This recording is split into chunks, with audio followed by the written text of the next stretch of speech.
5강에서 여러분들이 기억하셔야 될 이미지는 바로 지금 여기 있습니다. 그래서 지금 보유 효과라는 걸 갖다 중심으로 해서 전망 이론 두 번째 것, 편향에 대해서 우리가 좀 더 깊이 보려고 합니다. 그래서 지금 보시는 바와 같이 지금 저울이 있는데 이게 기울었죠. 그죠? 사실 같아야 되는데 한쪽으로 편향이 됐다는 얘기입니다.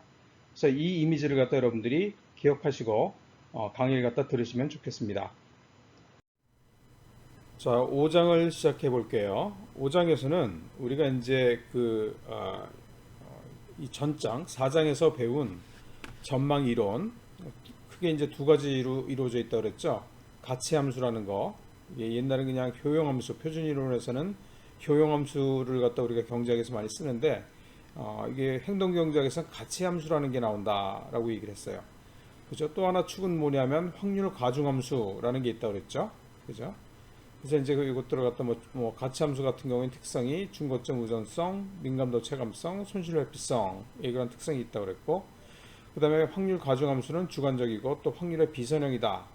그렇게 해서 이제 다른 기존의 경제학 표준 이론하고 다른 점을 갖다 설명을 했어요. 그죠?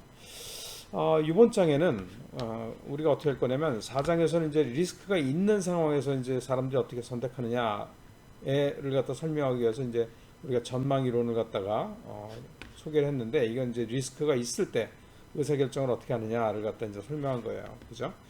그러면 이게 리스크가 없는 상황에는 이런 우리가 얘기했던 가치 함수를 갖다 적용할 수 있는가? 이게 아직 의미가 있는가? 리스크가 없는 상황에도 이걸 갖다 우리가 보도록 합시다. 그래서 이제 우리가 그 가치 함수의 특성 중에서 중거점 의존성하고 그다음에 손실 회피성에 관련해서 우리가 다시 볼 거예요.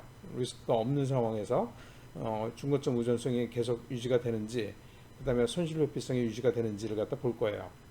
특히 이제 우리가 손실 회피성과 관련해서는 보유 효과, 또 이거하고 관련된 공정성 문제, 그다음에 이제 현상 유지 편향, 이것들이 이제 응용으로서, 그러니까 이런 그 가치함수, 전망 이론의 가치함수에 있어서 이 손실 회피성에 대한 응용으로서 우리가 이제 이런 것들을 갖다 우리가 확인해 볼 거예요.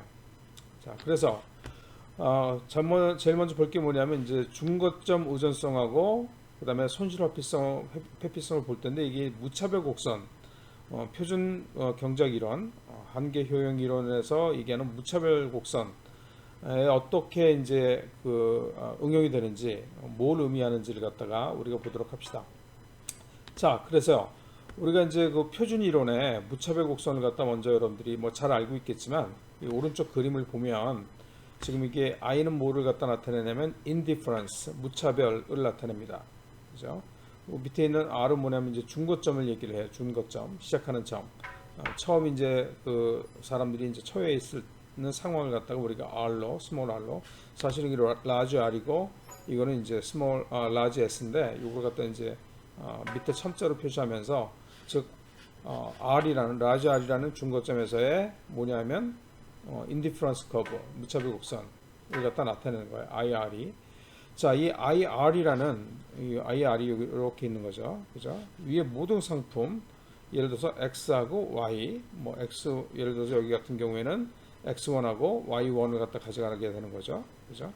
그럼 모든 상품의 조합은 같은 효용을 가져다 준다, 이런 얘기예요. 지금 무슨 얘기냐면 요 위에 있는 모든 점들은, 그러니까 X라는 상품하고 Y라는 상품에 몇 개씩 갖고 있는지 그걸 갖다 이제 다 점을 찍어보면 이런 곡선이 나오는데, 이 인디퍼런스 커브는 뭘 의미하냐면 모든 조합, 상품의 조합 개수가 요 위에서는 전부 다 똑같은 효용을 가져다 준다, 그런 얘기예요. 그죠? 이거는 뭐 그 IS, 인디퍼런스 커브 S, 그죠? 중거점 S에서 본 그 무차별 곡선도 다 마찬가지예요. 요 위에 있으면은 그 A에 있을 때하고 똑같은 효용을 가져다 준다라는 게 이제 무차별 곡선의 의미예요. 그죠? 그래서 예를 들어서 A에 있을 때하고, 그죠? 이건 이제 X2하고 Y1을 가져가는 거죠. 요거는 뭐냐면 B인데, 요거는 뭐냐면 X1하고 Y2를 갖다 가져간다는 거예요. 이게 무차별하다, 그런 의미예요, 사실은. 그래서 이제 이렇게 우리가 이제 보통 표준 이론에서 무차별 곡선을 그리는데, 이게 맞냐 이거죠. 그죠? 그렇기 때문에 이게 이제 만약에 A하고 B에서 같은 효용을 가져다 준다면 사실은 이러한 무차별 곡선이 생겨야지 이런 식으로 겹치면 안 된다는 거야. 이렇게 겹치면 이 무차별 곡선하고 이 무차별 곡선이 지금 겹쳤잖아요. 이러면 안 된다는 거예요. 그죠? 만약 A하고 B가 같은 효용을 가져다 준다면, 그죠? 왜냐하면 뭐 지금 이 무차별 곡선 B가 B에서 시작한다 그러면 여기서 이제 이런 무차별 곡선을 그릴 수가 있고, 그죠? 여기에 있다면 이 무차별 곡선의 오른쪽에 있기 때문에 여기 있으면 그럼 어떻게 돼요? 그렇죠? B보다 더 효용을 더 많이 가져다 줘야 되죠. 그죠? 근데 지금 여기 예를 들어서 이게 이렇게 겹쳐 있다면 그게 위배가 되는 거죠. 왜냐하면 A하고 B가 같다는 거하고 이 무차별 곡선이 여기 이렇게 겹쳐서 여기에 있는 거하고 즉 여기에 있는 거하고 여기 있는 거하고 예를 들어서 A하고 여기하고 무차별 곡선이 같은 무차별 곡선을 지난다면 그렇다면 여기하고 효용이 같아야 되는데 그죠? 이게 어떻게 됐어요? B보다 더 많은 상품의 조합이잖아요. 그러니까 더 많은 효용을 가져다 줘야 되는데 우리가 지금 같다고 그랬잖아요. A하고 B가 같은 그런 효용을 가져다 준다면 즉 A하고 B가 같은 무차별 곡선 위에 있다면 이게 모순되잖아요. 그죠? 지금 무슨 얘기냐면 IR하고 IS가 이렇게 교차를 하면 그죠? 이 점에서 교차를 하잖아요. 이런 모순이 된다는 얘기예요. 그죠? A하고 B가 같은 효용을 가져다 준다면 그죠? 그래서 이게 이제 그러면 이게 맞느냐 이거죠. 표준 경제학 이론에서 얘기하는 이게 교체되면 안 된다라고 얘기를 했는데 이게 맞냐 이거예요. 그래서 우리가 이걸 갖다가 전망 이론의 가치 함수의 특성인 중고점 의존성, 손실 회피성을 갖다가 도입을 해서 이런 일이 벌어질 수 있는지 과연 표준 경제학에서는 안 된다고 얘기하는데 행동 경제학에서는 이런 일이 벌어진다고 사실은 얘기를 하고 있어요. 그래서 행동 경제학이 틀렸다는 얘기예요. 아니, 표준 이론이 틀렸다는 얘기예요. 그죠? 자, 그래서 우리가 여기서 한번 우리가 준거점, 레퍼런스 포인트라고 그러죠. 처음 시작하는 점, 지금의 상황. 여기서 이제 변화가 일어날 때 이제 사람들이 어떻게 행동하느냐를 갖다 보겠다는 얘기예요. 자, 그래서 이제 두 가지로 볼 건데 첫 번째는 이 X 이게 J와 X인데 이거에 이제 효용이 어떻게 변화하는가를 갖다 보고 그다음에 Y의 효용이 어떻게 변화하느냐를 갖다가 두 가지로 나눠서 우리가 볼 거예요. 자, 여기서는 우리가 중거점이라는 것 갖다 우리가 썼습니다. R. 이게 표준 경제학 이론에서는 이 무차별 곡선 얘기하면서 중거점, 레퍼런스 포인트 얘기를 안 하거든요. 근데 우리 행동 경제학에서는 이걸 합니다. 중거점을 잡죠. 그래서 중거점이 두 개예요. 지금 R하고 S가 있어요. 그죠? 자, 이게 중거점 R에서는 만약에 예를 들어서 1로 이동하려면 A로 이동하려면 어떻게 돼요? 여기서 1로 간다면은 X는 늘어나겠죠. 얼마큼 늘어나요? X2 빼기 X1만큼 늘어나잖아요. 그죠? 1로 간다는 얘기는 이만큼 늘어난다는 얘기잖아요. 그죠? B로 이동하면 어떻게 돼요? 여기에서 1로 가면 X가 늘어나나요? 변화가 없죠. 그대로죠. 그죠? 그 다음에 S에서도 봅시다. 중거점 S에서도 보면 B로 이동할 때는 어떻게 돼요? X가 줄어들게 되죠. 그죠? 그렇게 되죠. A로 이동하게 되면 뭐예요? X는 변화가 있나요? X는 변화가 없죠. 그죠? 그럼 Y의 효용, 각 그 중거점에서 Y의 효용은 어떻게 변하는지 봅시다. 여기에서 R에서 만약 B로 간다면 그죠? 그럼 Y는 어떻게 돼요? 늘어나죠. 그죠? 얼마큼 늘어나요? 예를 들어서 지금 A에서 B로 간다고 하면 만약 여기서 시작한다면 그죠? A에서 B로 간다면은 뭐예요? 그렇죠? X는 아까 얘기한 대로 줄어들었지만 Y는 이만큼 늘어나는 거죠. 그죠? 그러면은 S에서는 어떤 거야? S에서는 A에서 B로 간다면 뭐예요? 역시 이게 감소하죠. 아까는 증가했고 아까는 증가했고 지금은 감소하잖아요. 일로 간다. A에서 B로 간다면 그죠? 이거 감소해요. 아까 얘기했고 그죠? Y는 어떻게 되느냐 봤더니 역시 Y도 뭐예요? 감소했지만 이게 늘어나기 때문에 늘어나는 건 똑같아요. 여기서 볼 때나 여기서 볼 때나 A에서 B로 늘어난다면 Y는 Y1에서 Y2로 증가하게 돼요. 여기 이 관점에서 봐도 A에서 B로 간다면 뭐예요? X는 증가하지 않지만 Y는 증가하게 되는 거예요. 동일한 거예요. 이거는 y가 증가하는 건 똑같아요. 그러니까 이거는 우리가 무시해도 된다는 거예요. 고려하지 않겠어요. 뭐만 볼 거냐면 x의 효용이 어떻게 변하는가만 보도록 합시다. 방금 전 슬라이드에서 한 얘기가 뭐냐를 갖다 다시 한번 보면 아까 얘기했듯이 이 중거점이 R하고 S가 있는데 만약 A에서 B로 이동한다고 했을 때 S에서 보면 A에서 B로 간다는 건 뭐냐면 X는 생각하지 말고 일단 Y만 보면 A가 이제 Y가 이 정도 수준이었는데 1로 간다는 거잖아요. 그러니까 S에서 봐도 이만큼이 Y가 늘어나는 거예요. 그죠? 아래 입장에서도 봐도 A에서 B로 이동한다고 했을 때 Y는 Y1이었는데 Y2가 되는 거예요. 그죠? 그러니까 A에서 B로 이동할 때는 R에 있으나 S에 있으나 Y는 이만큼이 늘어나는 거예요. 여기서는 이만큼 늘어나는 거고 여기서는 이만큼이 늘어나는 거니까 Y가 늘어난 크기는 똑같다는 거예요. 그죠?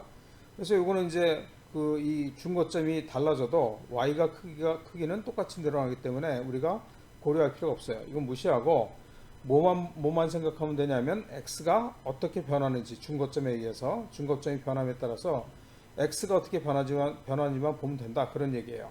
자, 그래서 이제 X가 변하는 걸 중거점에 따라서 변하는 것 같다. 우리가 봅시다. 먼저 이제 아래 입장에서 보면, 그죠? 아래에서 보면, 여기서 입장에서 보면은 A가 B보다 더 많은 효용, 이만큼의 효용을 더 주죠. 그죠?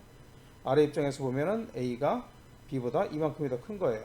이게 뭐냐면 x2 x1이죠. 그죠? x2 x1이고, 이게 바로 이익이죠. R을 중고점으로 삼으면 A가 B보다 이만큼이 더 큰 거예요. 더 이익인 거예요. 그죠? 그러니까 지금 뭐냐면 A가 더 좋다는 얘기죠. 그런데 이제 S 입장에서 보면, 그죠? 이게 지금 A하고 B를 갖다 비교해보면, 뭐야? X는 A에 있을 때는 여기고, 그죠? 이만큼이고, 그 다음에, B에 있을 때는 이만큼이잖아요. 그죠? 얼만큼이에요? 만약에 이게 1로 이동한다면, S 입장에서 보면 이만큼이 손해를 보는 거예요. 그죠? 바로 이게 그 얘기예요. B는 A보다 더 적은 효용을 갖다가 가져다 준다. 즉, 손실이 된다는 거죠. 손실. 그죠? 그래서 x2 x1을 마이너스를 하면, 그죠? 이게 손실이 된다는 거니까 이만큼 손해를 갖다 본다는 거예요. 그죠? S 입장에서는 이만큼이 손해고, R 입장에서는 이만큼이 이익이라는 거예요. 그죠? A에서 B로 간다면, 그죠? 자, 저 무슨 얘기냐면, 이게 A에서 B로 간다면, X는 손해를 보지만, 이거는 이익을 갖다 보게 되잖아요. 근데 B에서 A로 간다면, 이거를 갖다 손해를 보지만, 이게 이익이 되는 거잖아요. 그죠? 이게 바로 그 얘기예요. 그죠?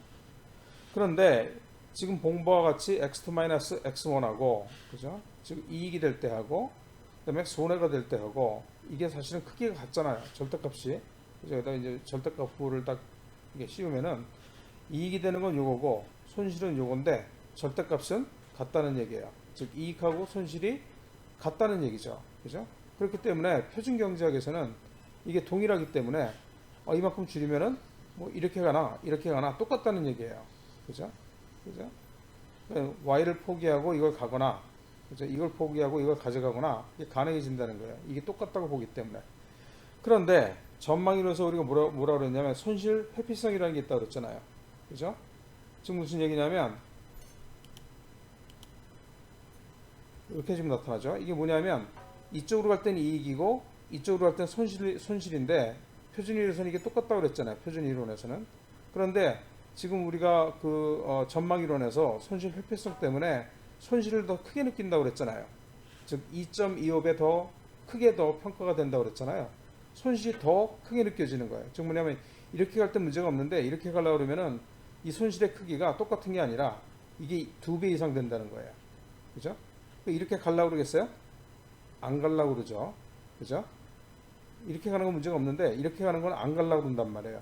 왜냐하면 손실이 더 크게 느껴지니까 이걸 갖다 더 선호하게 된다는 얘기예요. 즉 B보다 A가 더 선호가 돼요. 그죠?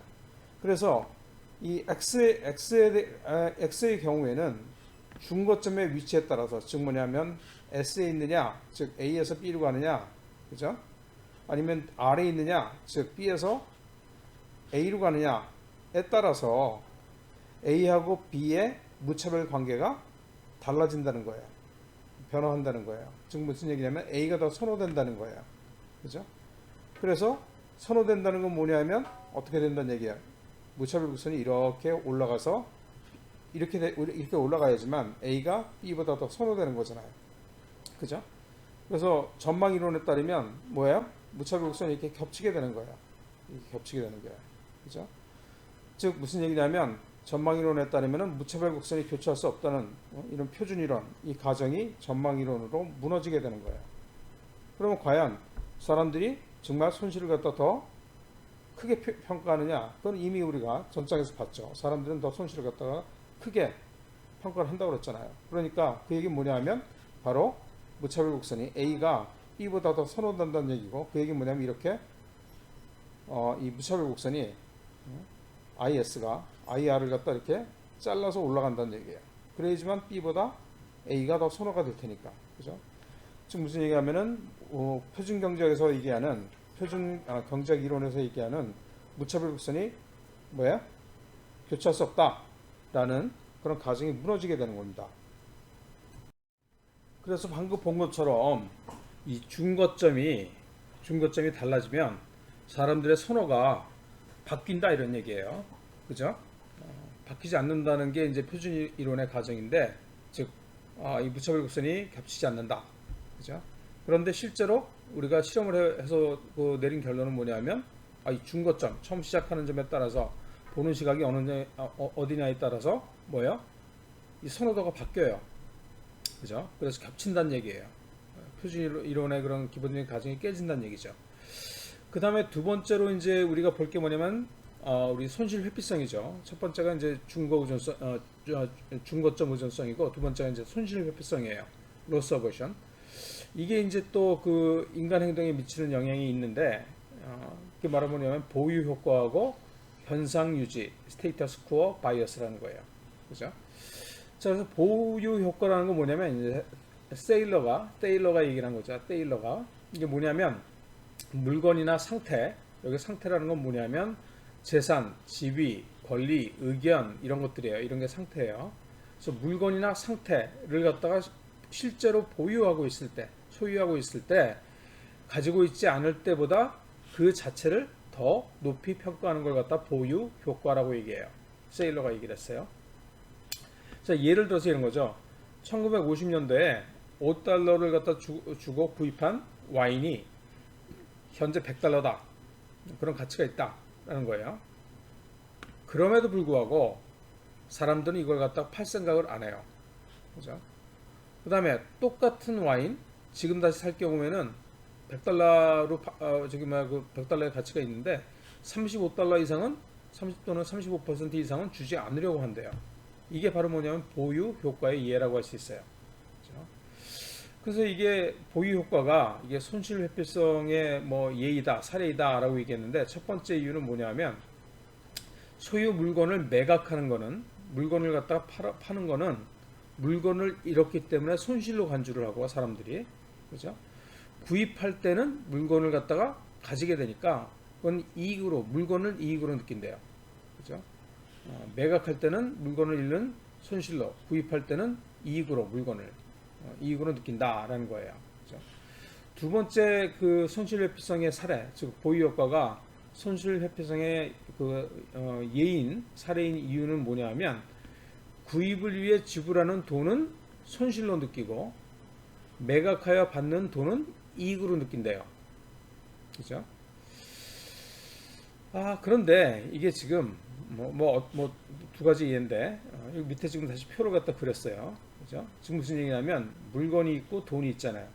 사람들은 물건을 갖거나 돈을 갖기를 원하죠. 그죠? 그 다음에 이걸 갖다가 물건하고 돈을 갖다 줄 수도 있고 받을 수도 있어요. 그죠? 그래서 사례 이름 뭐냐면 요거 첫 번째 사례는 뭐냐면 물건에 관한 거예요. 물건. 요거는 돈이에요. 이건 물건을 주고받는 거. 사례 2는 뭐냐면 돈을 주고받는 거예요. 그죠? 그래서 이게 무슨 얘기냐면 이 표로 정리를 하면 물건을 갖다가 줄 때, 즉 매각할 때면 이건 손실로 느끼고, 그죠? 그 다음에 물건을 갖다 받을 때는, 예를 들어서 구입해서 받으면 이건 이익으로 느껴요. 그죠? 사례 2는 돈을 주면, 그죠? 구입할 때 돈을 갖다 줘야 되잖아요. 그죠? 뺏기는 거잖아요. 뺏긴다기보다 줘야 되잖아요. 그랬을 경우에는 이 돈을 갖다 주는 것이 손실로 느껴지고, 그죠? 돈을 갖다 받으면, 매각해서 돈을 갖다 받으면 그건 이익으로 느낀다는 거예요. 자, 이건 뭐 당연한 건데, 이게 지금 내가 이게 여기 지금 손실 이익, 손실 이익이라고 썼는데 일부러 손실을 갖다가 글꼴 크기를 갖다 더 키웠어요. 여기도 마찬가지로. 지금 무슨 얘기예요? 사람들은 loss aversion, 손실 회피성 때문에 손실을 갖다가 더 크게 느낀다는 거예요. 지금 뭐냐면 물건 같은 경우에는 줄 때, 매각할 때 손실을 크게 느끼고, 돈은 구입할 때 뭐야? 줘야 되니까 그게 더 크게 손실도 더 크게 느껴진다는 거예요. 그죠? 그래서 위에 두 가지 경우 모두에서 이익보다는 손실이 크게 평가된다, 그런 얘기예요. 그게 이제 로스 어버션이에요. 사람들이 손실을 더 크게 느낀다고 계속 얘기를 했잖아요. 따라서 매각할 때는, 그죠? 잃는 물건의 가치가 손실되는 거가 더 커요. 그죠? 즉, 두 번째에서는 매각 시에, 즉 얻는 돈의 가치가 더 작아져요. 그죠? 이 가치가, 이익이 손실보다 더 작아져요. 그렇게 되다 보니까 갖고 있는 것, 보유한 것은 팔지 않고 소유한 물건에 대해서 집착이 발생해요. 그죠? 그래서 사람들이 어떻게 해요? 물건을 갖다 일단 사면 그걸 팔 생각을 안 한다는 거예요. 왜냐하면 팔면은 손실로 느껴지고 손실이 더 크기 때문에. 물론 팔면은 이익이 생기지만 그거보다는 손실로 느껴지는 게 더 크기 때문에 사람들이 팔질 않는다는 거예요. 일단 보유를 하면. 이 얘기는 무슨 얘기냐? 함의, 뜻을 갖다 보면, 의미를 보면 구입하는 물건의 가치가 가격의 2.2배 정도, 한 2배 정도 이상이어야지 사람들이 돈을 주고 산다는 거예요. 그죠?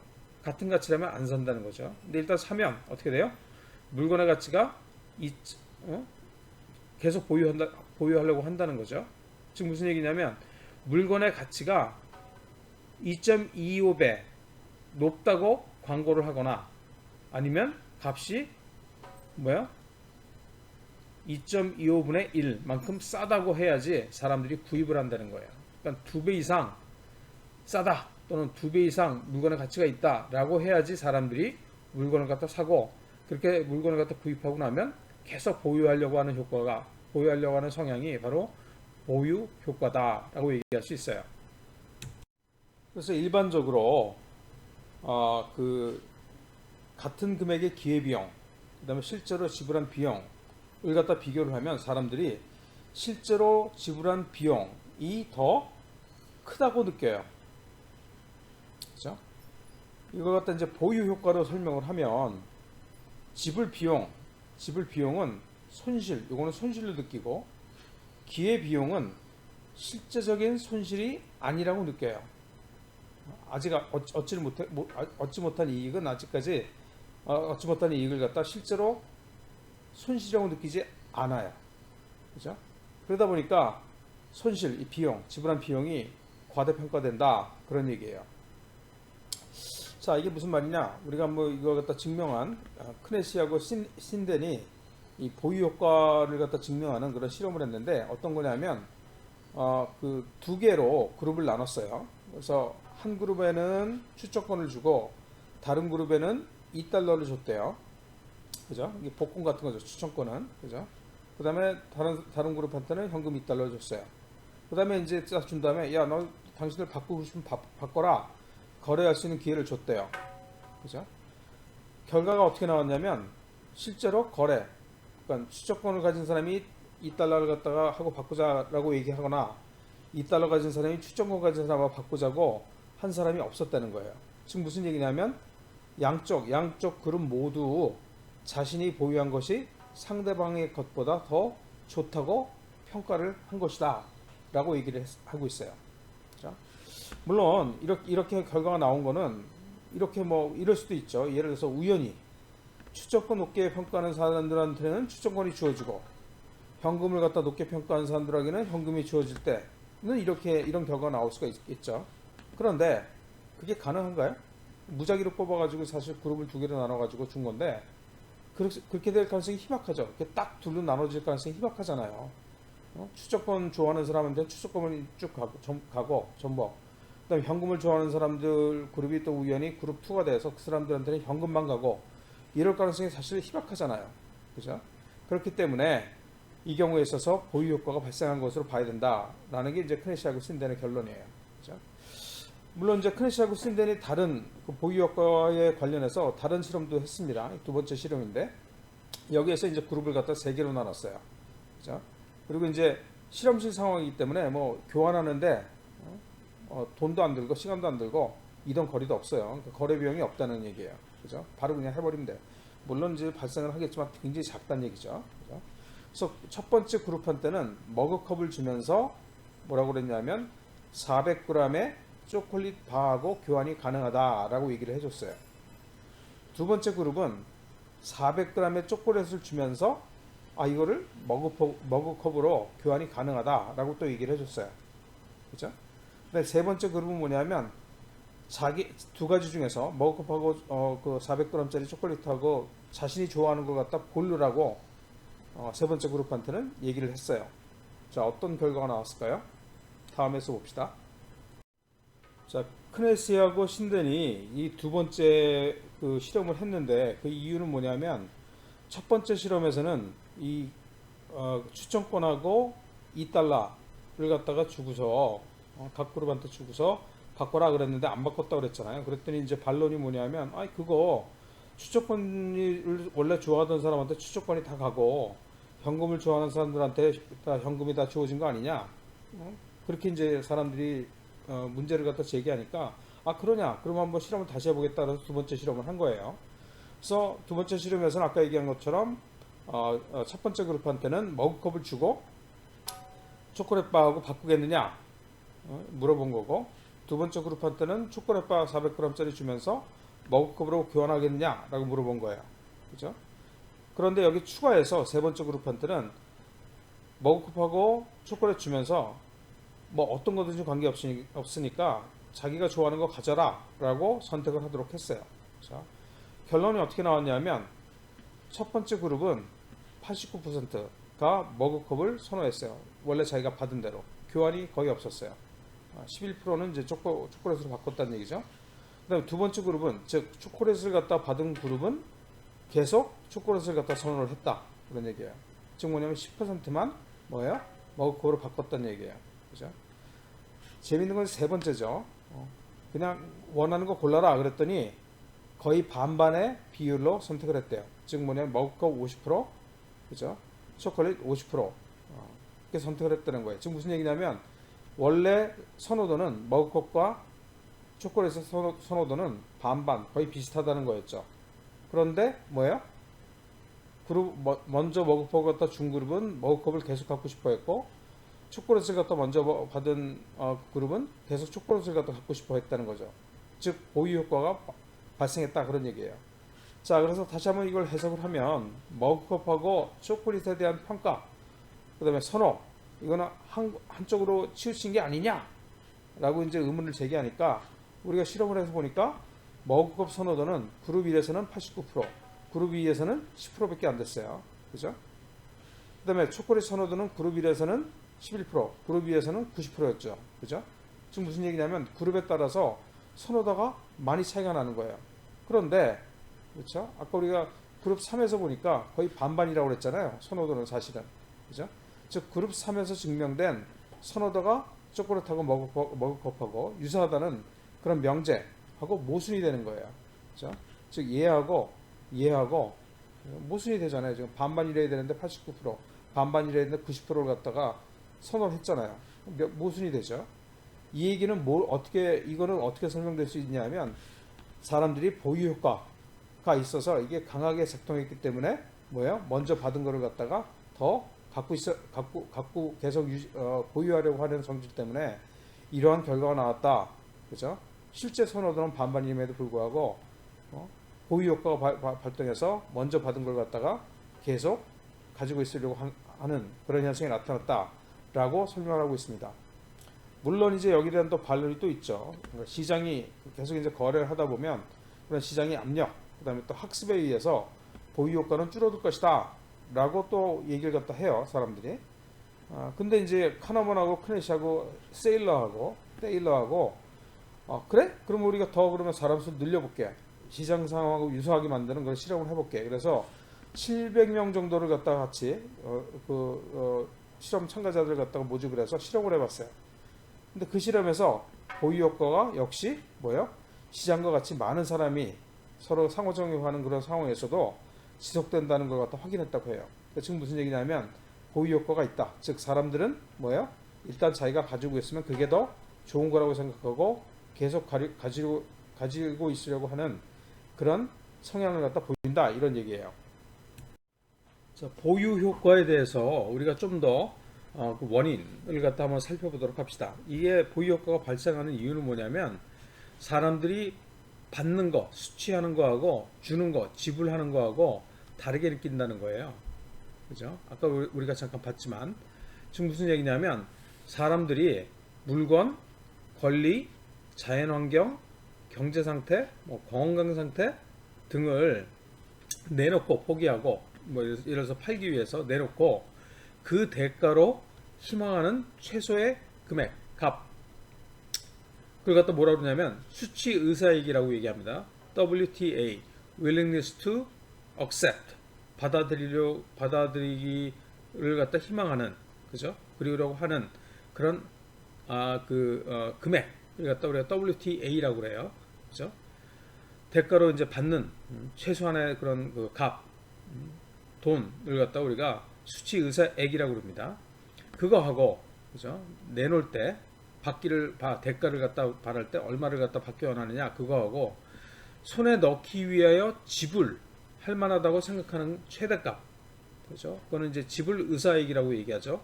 WTP라고 얘기를 하죠. willingness to pay 하고 괴리 차이를 갖다 의미한다는 얘기예요.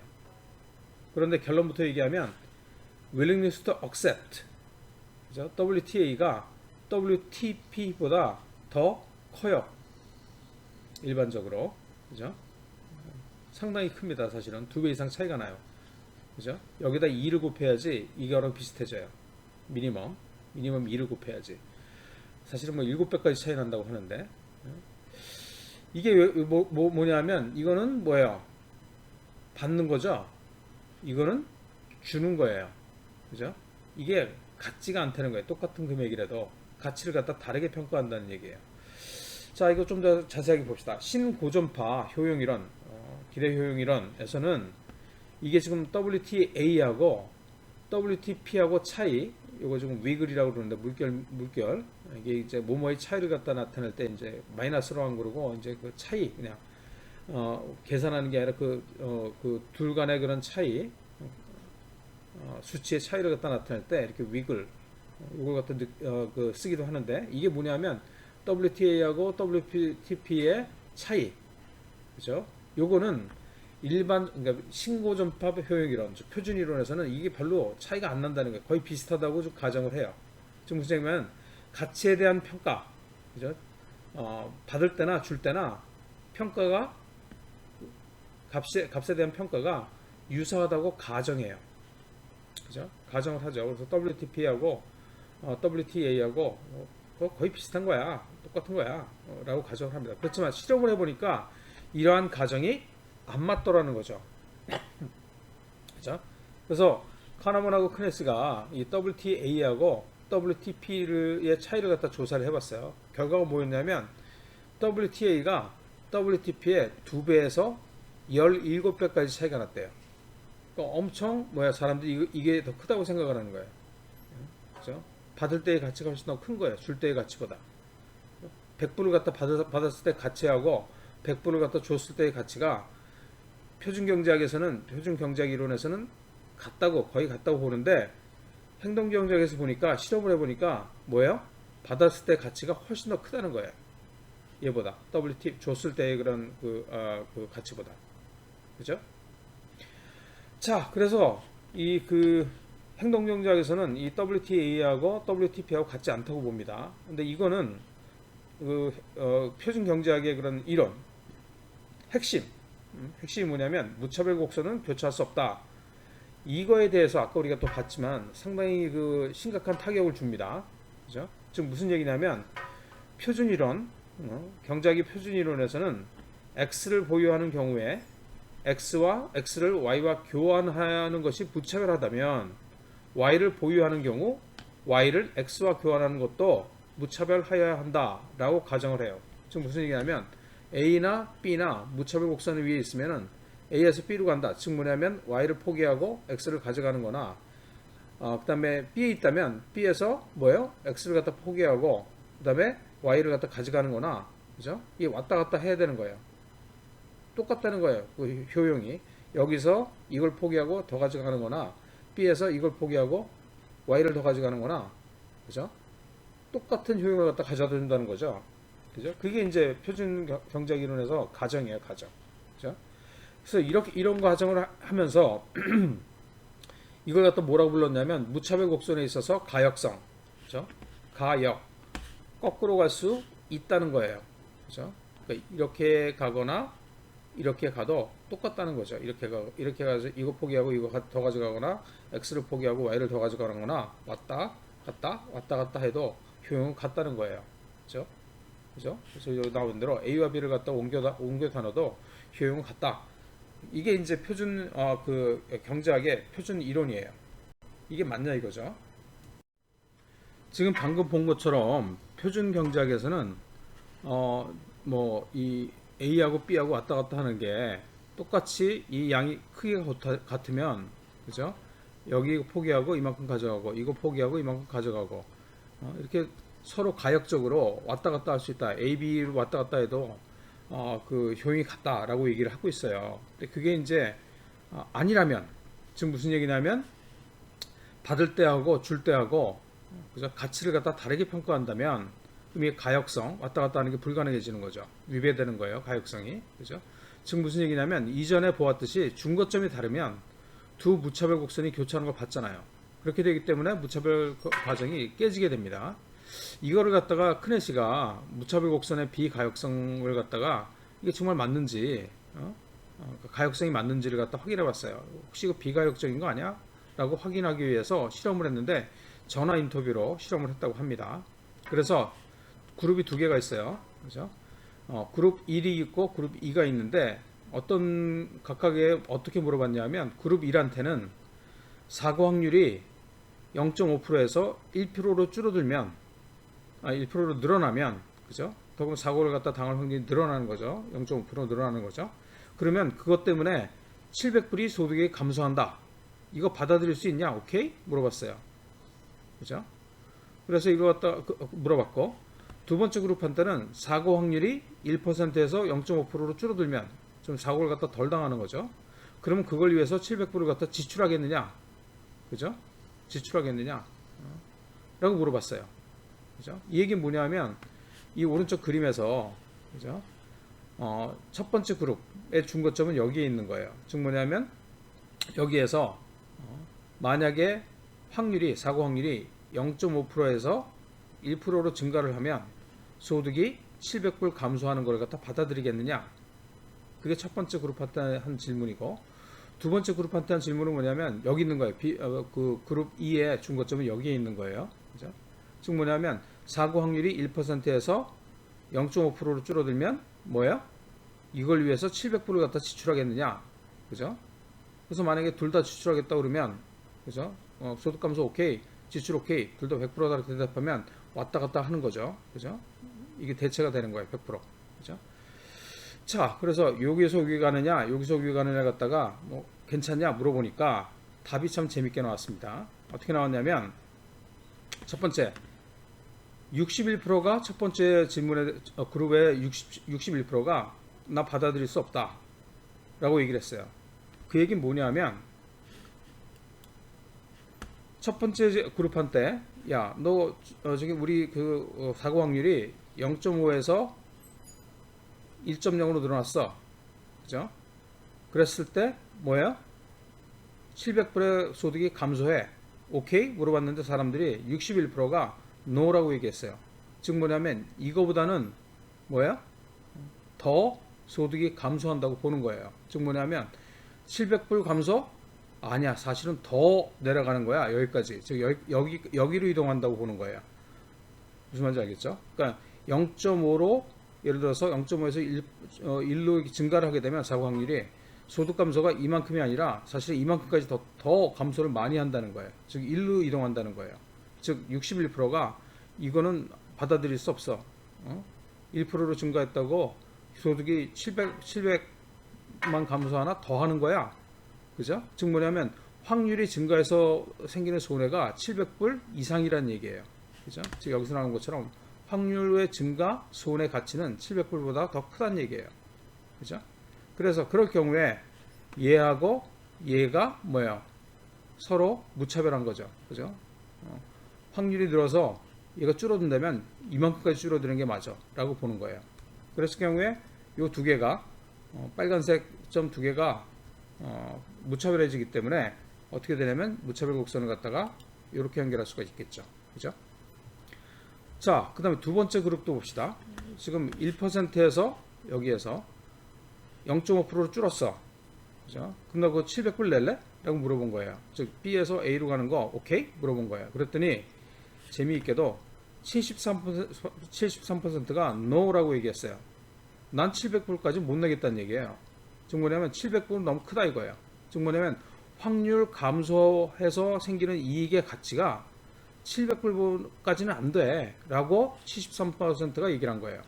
그래서 여기서 보면 B에서 그죠? 여기서 1%에서 0.5%로 줄어든다면 그거의 이익, 그죠?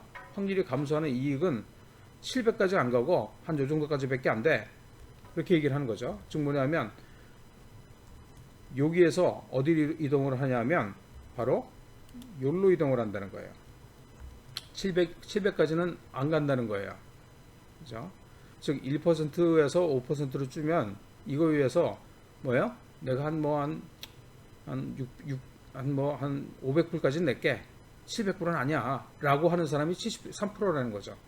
그죠? 지금 무슨 얘기냐면 확률을 갖다가 확률이 감소해서 생기는 이익의 가치가 700불까지는 안 된다고 대답한 사람이 73%라는 얘기예요. 그죠? 73%가 노라고 얘기를 했어요. 즉 확률 감소에 따른 이익이 700불보다는 작다고 대답한 거예요, 사람들이. 그죠? 자, 이걸 갖다가 그러면 여기에서 1로 갈 때는 그죠? 이게 무차별한 거죠. 여기 있을 때나 확률이 줄어들었을 때 가치가 여기 있다고 보는 거니까 얘하고 가치가 같은 거죠. 그러니까 무차별 곡선을 갖다 연결시킨다면 요거 두 개를 갖다 연결시킬 수가 있는 거예요. 이렇게. 그죠? 자, 그래요. 그렇다는 거예요. 그래서 이게 뭘 얘기하는 거예요? 여러분들 보면 알겠지만 줄 때하고 받을 때가 사람이 느끼는 가치가 다르다는 거예요. 즉 그 얘기는 다시 얘기해서 뭐냐면 무차별 곡선이 어때요? 교차한다는 거예요. 그런데 표준경제학 이론에서는 교차하면 안 된다고 그랬잖아요. 그러니까 표준경제학 이론이 실제로 실험을 해보니까 맞지 않는다는 거예요. 그 가정이. 그렇죠? 이거 다시 뭐 정리를 하자면 어떻게 정리할 수 있냐면 중거점이 다르면 다른 중거점에서 이동을 하면 그래서 방향이 달라지면 주는 거하고 받는 거하고 방향이 다르잖아요. 보유 효과 때문에 선호도가 달라진다는 얘기예요. 예를 들어서 이렇게 달라진다는 얘기예요. 좀 뭐냐면 그룹 1에서는 그죠? 39%만이 확률 변화보다도 700불을 더 선호했어요. 그렇잖아요? 700불이 더 선호됐잖아요. 여기서는 39%가 확률 증가의 손해 가치 보다도 700불이 더 크다고 얘기를 한 거잖아요. 그죠? 700불을 선호한 거잖아요. 그런데 그룹 2에서는 어떤 거예요, 이거는? 그죠? 확률 감소의 이익. 그죠? 이게 700불보다 더 작은 것. 즉, 700불이 더 좋다고 하는 사람들이 73%예요. 그죠? 사실 같은 건데, 그룹 1에서는 39%가 700불을 선호했고, 그 다음에 그룹 2에서는 73%가 700불을 갖다 선호한 거예요. 지금 이게 차이가 왜 왔냐 이거죠. 39%, 73%가. 바로 보유 효과 때문에 다른 중거점에서 이동하기 때문에 보유 효과가 달라진다는 거예요. 그래서 선호도도 달라진다는 거예요. 이게 바로 뭐냐면 크네시가 한 이게 전화 인터뷰 실험. 즉 뭐냐면 무차별 곡선이 아까는 가역성이라고 그랬는데 왔다 갔다 할 수 있다고 그랬는데 실제로 실험을 해보니까 똑같은 데로 안 간다는 거예요. 즉 무슨 얘기냐면 무차별 곡선의 가역성 가정을 갖다가 이건 틀리다라고 증명을 했다라고 얘기하고 있어요. 자, 그래서 받을 때 하고 줄 때 하고 이게 차이가 난다는 거예요. 똑같은 상황에서도. 그죠? 그래서 이런 보유 효과 때문에 이게 발생을 하는데 이게 같지 않다고 보는 거죠. 표준 경제학 이론에서 얘네들이 같다, 거의 유사하다고 보지만 실제로 그렇지 않다는 게 이제 행동 경제학자들의 주장이에요. 그죠?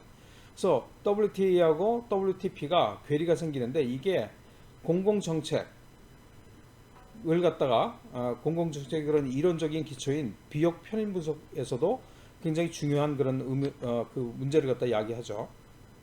즉 뭐냐면 어떤 정책을 갖다 실행할 것이냐 말 것이냐를 갖다 결정할 때 베네핏 코스트, 그죠? 편익하고 비용을 갖다 계산해서 비용이 더 클 때 정책을 갖다 실행하자 이렇게 얘기를 하거든요. 그죠?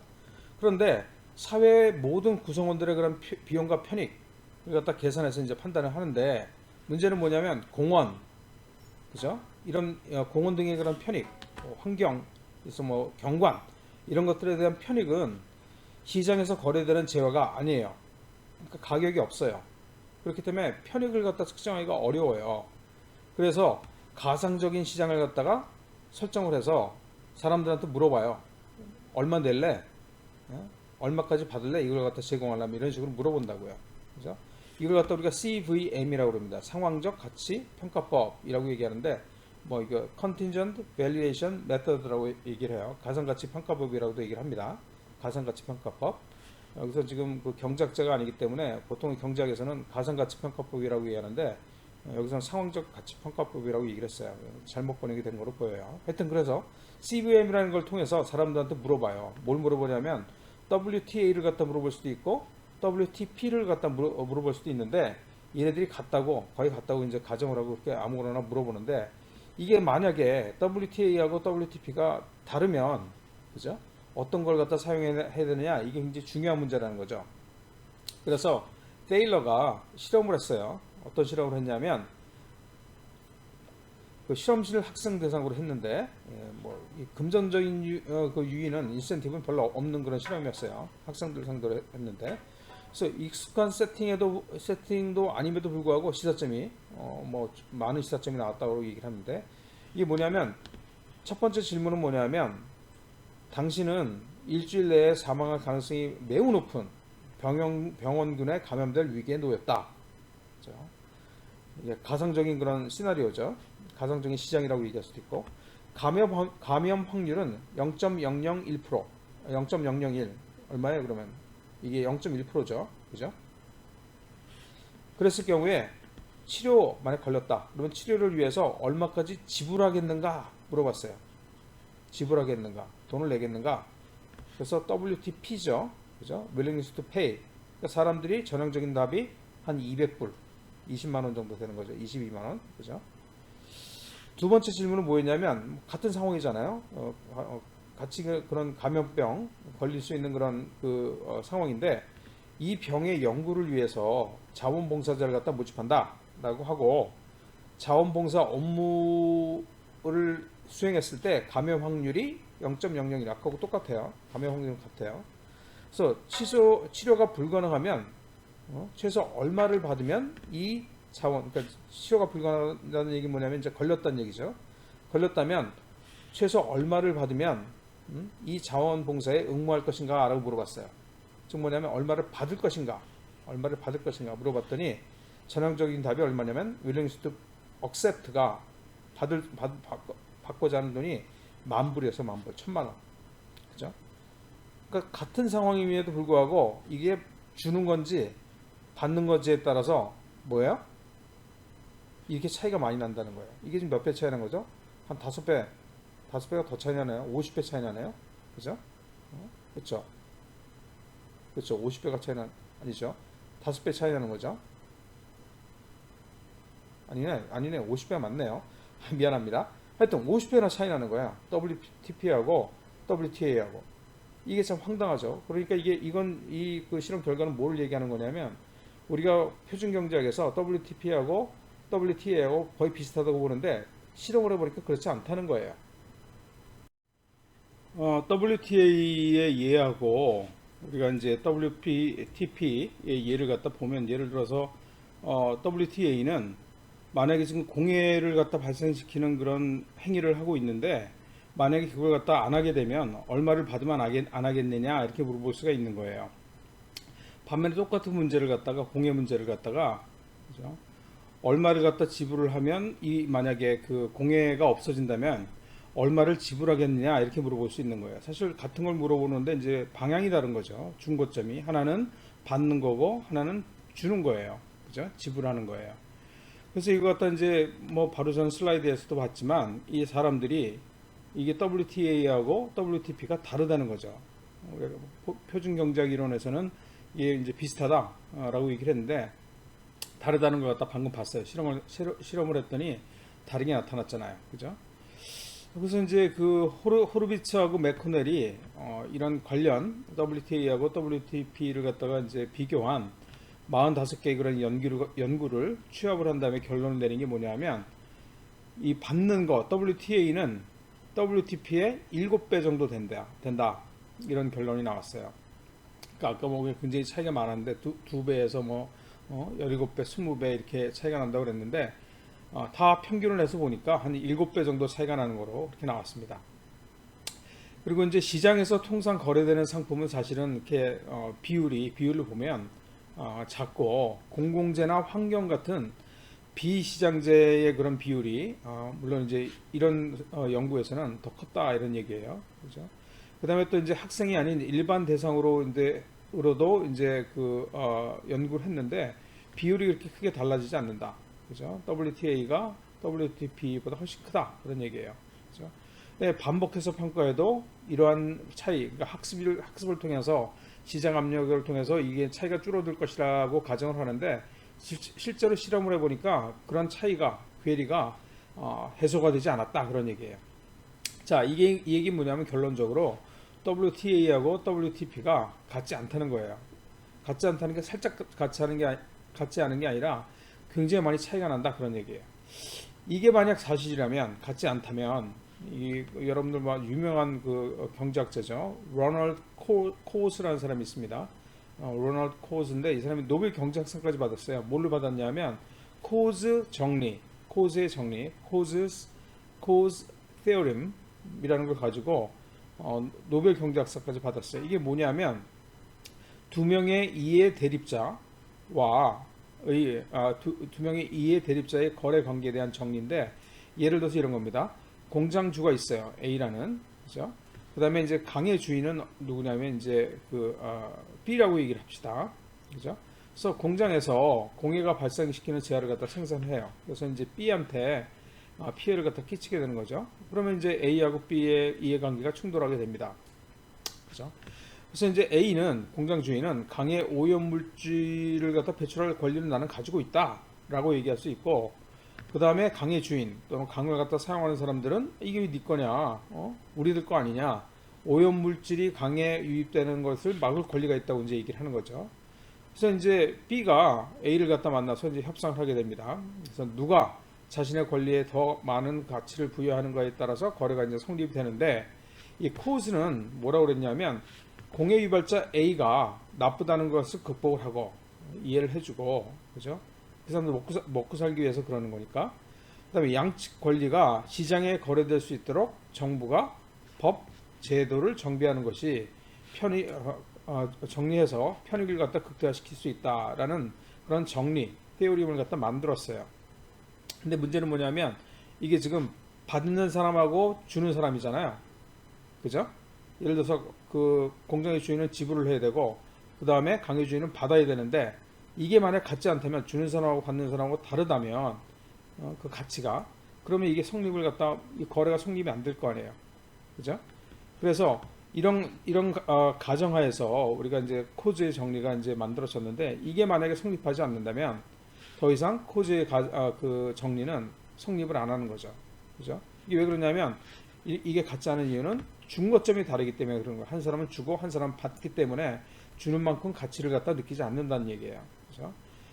그래서 이런 준거점이 다르다는 거, 그 다음에 이를 인정할 수 있는가를 갖다 고려하지 않고 이렇게 가정을 해버리면, 즉 무슨 얘기냐면 A는 공해 발생시켜도 생산할 권리가 있는가? 그다음에 B는 또 쾌적한 환경에서 살 권리를 갖고 있는가? 그죠? 이런 준거점, 출발점의 차이가 뭐에 의해서 발생하냐면 보유 효과에 의해서 발생을 하기 때문에 이게 결정적으로 이런 그 정책을 갖다 입안하고 실행하는 데 있어서 큰 역할을 갖다가 할 수가 있다 그런 얘기예요. 영향을 줄 수가 있다 그런 얘기입니다. 그래서 이 보유 효과라는 게 이런 개인 간의 거래에서도 나타나지만 이게 또 시장에도 영향을 갖다 줍니다. 예를 들어서 보유 효과는 시장이나 거래에도 영향을 갖다 미칠 가능성이 있는데 보유 효과가 발생을 하면 서로 유리한 그런 거래가 줄어들기 때문에 즉 사람들이 거래 안 하려고 하기 때문에 거래에 따른 이익이 감소를 하죠. 그죠? 거래에 따른 이익이 감소를 해요. 여러분들 이제 거래를 하면 교환을 하면 그러면 이제 더 효용이 증대되는 그런 이익이 시장의 그런 이익이 감소한다는 거예요. 따라서 보유 효과로 실제 거래량이 표준 이론에서 얘기하는 보는 그런 예측보다 적어지게 되죠. 거래할 것이라 그랬는데 그것보다 적게 거래를 한다는 거예요. 그죠? 예를 들어서 토지 같은 걸 봅시다. 토지나 농지, 특히 농지에 대한 그런 그 애착으로 그러니까 농민이 자기 땅에서 부모가 물려준 땅에서 계속 농사를 지면 그 땅에 대해서 이제 애착이 생기기 때문에 시장 가격보다 높은 가격을 제시해도 팔지 않는 경우가 발생을 하잖아요. 그죠? 이게 바로 뭐냐면 보유 효과 때문에 거래가 감소한 예라고 볼 수 있어요. 그죠? 그러면 이제 어떻게 보면 이게 인간의 감정이 이게 보유 효과의 원인인가 물어볼 수가 있어요. 그죠? 그걸 갖다 생각을 해봅시다. 인간의 감정. 그래서 이제 크네시하고 신덴이 머그컵하고 초콜릿 실험을 했잖아요. 그죠? 근데 그 경우에는 이게 이제 초콜릿하고 머그컵이 뭐 오래 갖고 있었던 것도 아니고 그냥 갑자기 우연히 입수한 그런 물건이잖아요. 따라서 애착 같은 감정이 적을 수밖에 없어요. 그죠? 그래서 오랜 기간 소유해야만 발생하는 애착 이것만으로는 우리가 이제 보유 효과를 갖다 설명하기 어렵다는 얘기예요. 즉 인간의 감정 이상의 뭔가 있다는 거죠. 이 보유 효과가 왜 원인으로서. 그래서 보유 효과는 이게 이제 뭐 그런 개인에서만 발생하는 게 아니라 기업, 조직, 기업의 감정이 있고 뭐 조직의 감정이 있을 수도 있으나 사실은 그 있기가 좀 어렵죠. 그죠? 여러 사람들이 존재를 하기 때문에. 그럼에도 불구하고 보유 효과는 기업이나 조직에서도 발생을 한다고 해요. 그죠? 예를 들어서 자신의 입장이나 지위를 갖다 지키려고 하거나 자신의 부서에 애착을 갖게 되는 거, 대학도 그렇고 이런 행위는 조직의 인사 정책이나 인센티브 정책에도 영향을 갖다 줄 수가 있어요. 그래서 또 우연히 또 얻거나 또 행운으로 운이 좋아서 얻는 재산, 그다음에 기득권에도 이 보유 효과가 작용을 해요. 그렇죠? 그렇기 때문에 정부의 인허가, 면허 이런 다양한 법적인 권리, 뭐 소유권이라든가 사용권이라든가 이런 거에 대해서도 보유 효과가 발생을 해요. 그렇죠? 그래서 우리가 단순히 인간의 감정 때문에 보유 효과가 발생한다라고 얘기하기는 어렵다라는 얘기입니다. 그래서 이 보유 효과에 관련해서 많은 사람들이 이제 연구를 했죠. 그래서 뭐 노뱀스키하고 카너먼은 어떤 연구를 했냐면 그럼 재산을 이용하지 말고 다시 팔거나 재판매하거나 현금으로 교환할 목적의 물건, 그죠?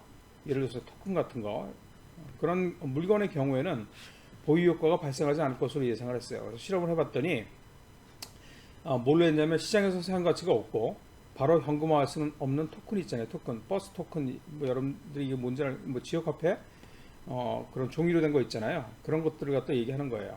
그죠? 이게 뭐 그런 종이 토큰이 시장에서 사용 가치가 없냐? 그건 아니죠. 근데 이제 현금화할 수 없다는 건 맞아요. 그죠? 하여튼 그래서 그런 경우에는 보유 효과가 매우 작다는 것을 갖다 발견했다. 그런 얘기예요. 그죠? 그다음에 또 다른 보유 효과에 관련 그런 연구는 존 리스트라는 사람이 어떤 걸 했냐면 스포츠 카드라는 게 있죠. 별거 아니고 그 스포츠 스타 사진이 이제 그 있는 그런 카드예요. 미국에서 이제 이게 많이 거래가 되죠, 사실은. 그래서 이 그 스포츠 카드 시장에서 거래를 갖다 관찰하고 확인해 봤더니 경험 많은 베테랑 거래자, 그러니까 거래가 이 사람 직업인 거죠. 이 스포츠 카드를 갖다 거래하는 것이 이 사람들에게는 보유 효과가 발생하지 않는다. 즉, 뭐 아주 그 비싸게 팔릴 수 있는 그런 스포츠 카드 이거나 갖고 있어서 팔기 싫다. 이런 보유 효과가 발생하지 않는다는 걸 발견했죠. 즉 무슨 얘기냐면 판매 목적으로 소유할 때는 역시 보유 효과가 발생하지 않는다는 것 갖다 발견했어요. 그래서 화폐는 일반적으로 재화와 교환할 목적으로 보유하기 때문에 화폐를 내어놓는 것은 손실로 간주하지 않고 보유 효과도 발생하지 않는다라고 얘기하고 있어요. 존 리스가 그렇게 얘기를 했다는 거죠. 이거는 나는 좀 동의하기 어렵습니다. 왜냐하면 돈을 갖다 보유하고 싶은 사람들이 많잖아요. 그래서 돈을 갖다 내놓는 거를 손실로 사실은 사람들이 느낄 것 같아요. 왜냐하면 우리가 세 번째 슬라이드를 갖다 보면 돈을 갖다 주면 이제 손실로 인식한다고 그랬잖아요. 그래서 이거는 이 뒷부분은 사실은 좀 동의하기가 어렵습니다. 이 화폐를 내놓는 것을 손실로 간주하지 않는다. 보유 효과도 발생하지 않는다. 이거는 좀 그 동의하기가 어렵습니다. 보유 효과는 뭐 돈도 역시 보유 효과가 있지 않을까 생각이 돼요. 그 다음에 또 이제 보벤이라는 사람하고 로엔스틴이 어떤 역할을 했냐면 결론이 뭐냐면 거래 당사자나 타인에 의해 보유 효과가 예측이 될 수 있을까라는 이제 그런 연구를 했어요. 결론은 뭐냐면 구매자는 물론 구매를 대신해주는 구매 대리인도 사실은 예측이 어렵다는 결론을 내렸어요. 그죠? 뭐 이거 위에도 보유 효과가 뭐 과거의 소유 이력에 의해서 영향을 받는다 이런 주장들을 갖다가 했습니다. 자, 이번에는 이 손실 회피성, 아까는 이제 손실 회피성 때문에 보유 효과라는 게 발생을 한다라고 얘기를 했잖아요. 근데 이번에는 이 손실 회피성 때문에 인간 행동에 미치는 그 두 번째 영향, 즉 현상 유지 바이어스, 스테이터스 쿠어 바이어스라는 걸 갖다 우리가 볼 거예요. 무슨 얘기냐면 사람은 현재 상태 스테이터스 쿠어에서 변화를 회피하는, 즉 변화를 원하지 않는 경향이 있다 그런 얘기예요. 즉 무슨 얘기냐면 현재 상황이 특별히 나쁘지 않은 한 변화를 갖다 시도할 때 더 좋아질 가능성이 있고 더 나빠질 가능성이 있잖아요. 만약에 둘 다 똑같이 이게 좋아질 수도 있고 나빠질 수도 있다면 우리가 손실 회피성 때문에 나빠지는 게 더 크게 평가가 되잖아요.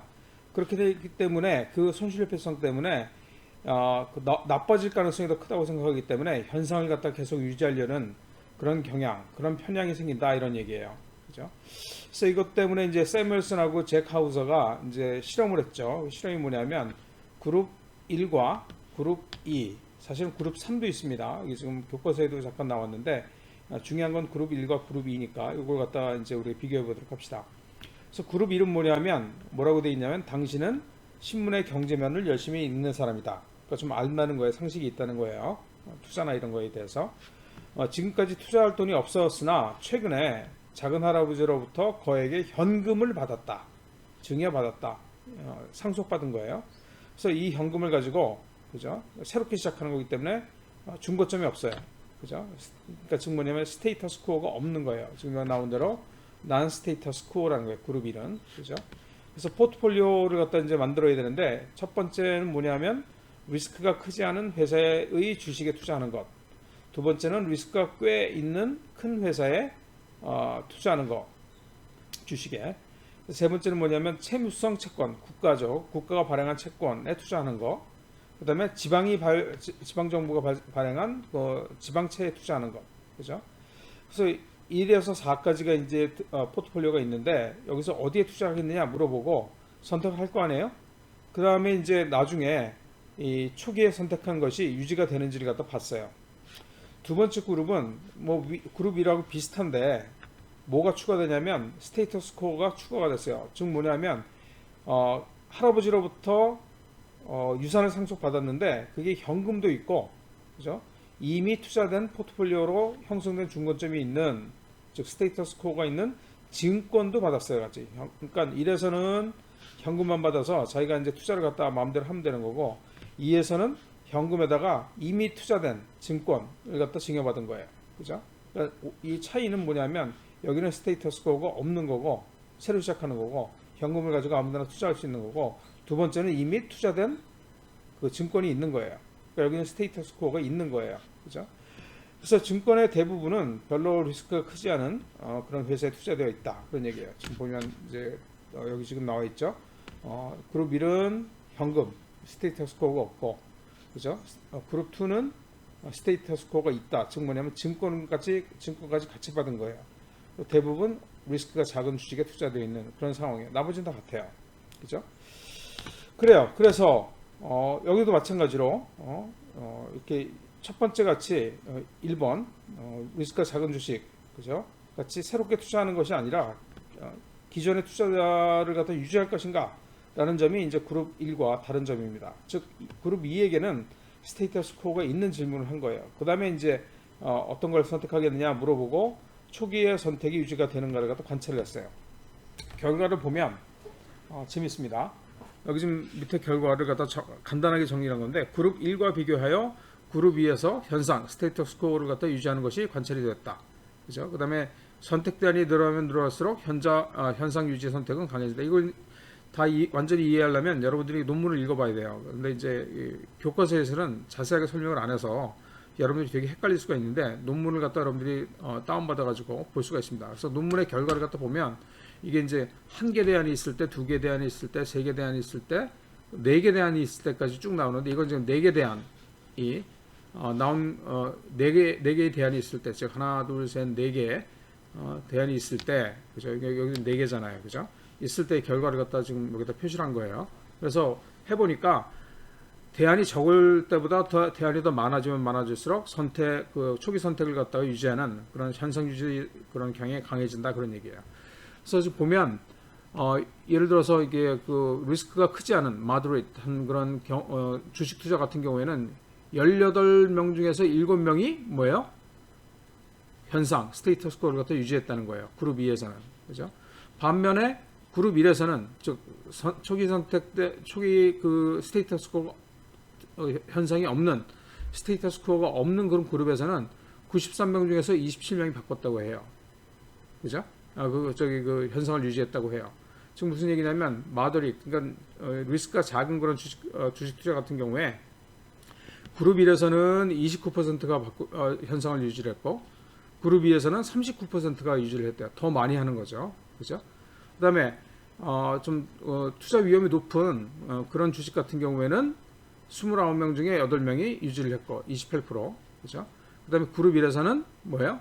82명 중에서 17명이 유지를 했대요. 그러니까 더 많이 바꿨다는 얘기죠. 21%. 그다음에 그 채권 같은 경우에는 45명 중에서 13명이 유지를 했어요. 29%. 그다음에 반면에 그룹 1 같은 경우에는 66명 중에서 11명이 유지를 했어요. 그죠? 더 많이 바꿨다는 얘기죠, 이거는. 그죠? 유지를 갖다 안 했다, 유지한 그 비율이 적다는 거는 더 많이 바꿨다는 거죠. 역시 지방채 같은 경우에도 47%가 유지한 반면에 그룹 1에서는 뭐예요? 21%만 유지를 했다는 얘기예요. 그래서 요거하고 비교를 해보면 그러면 그룹 2에서 즉 스테이터스 코어가 있는 현상이 있는 시작점이 이미 있는 그런 그룹에서 현상을 갖다 유지하는 그런 경향이 더 크게 나타났다라고 얘기하고 있어요.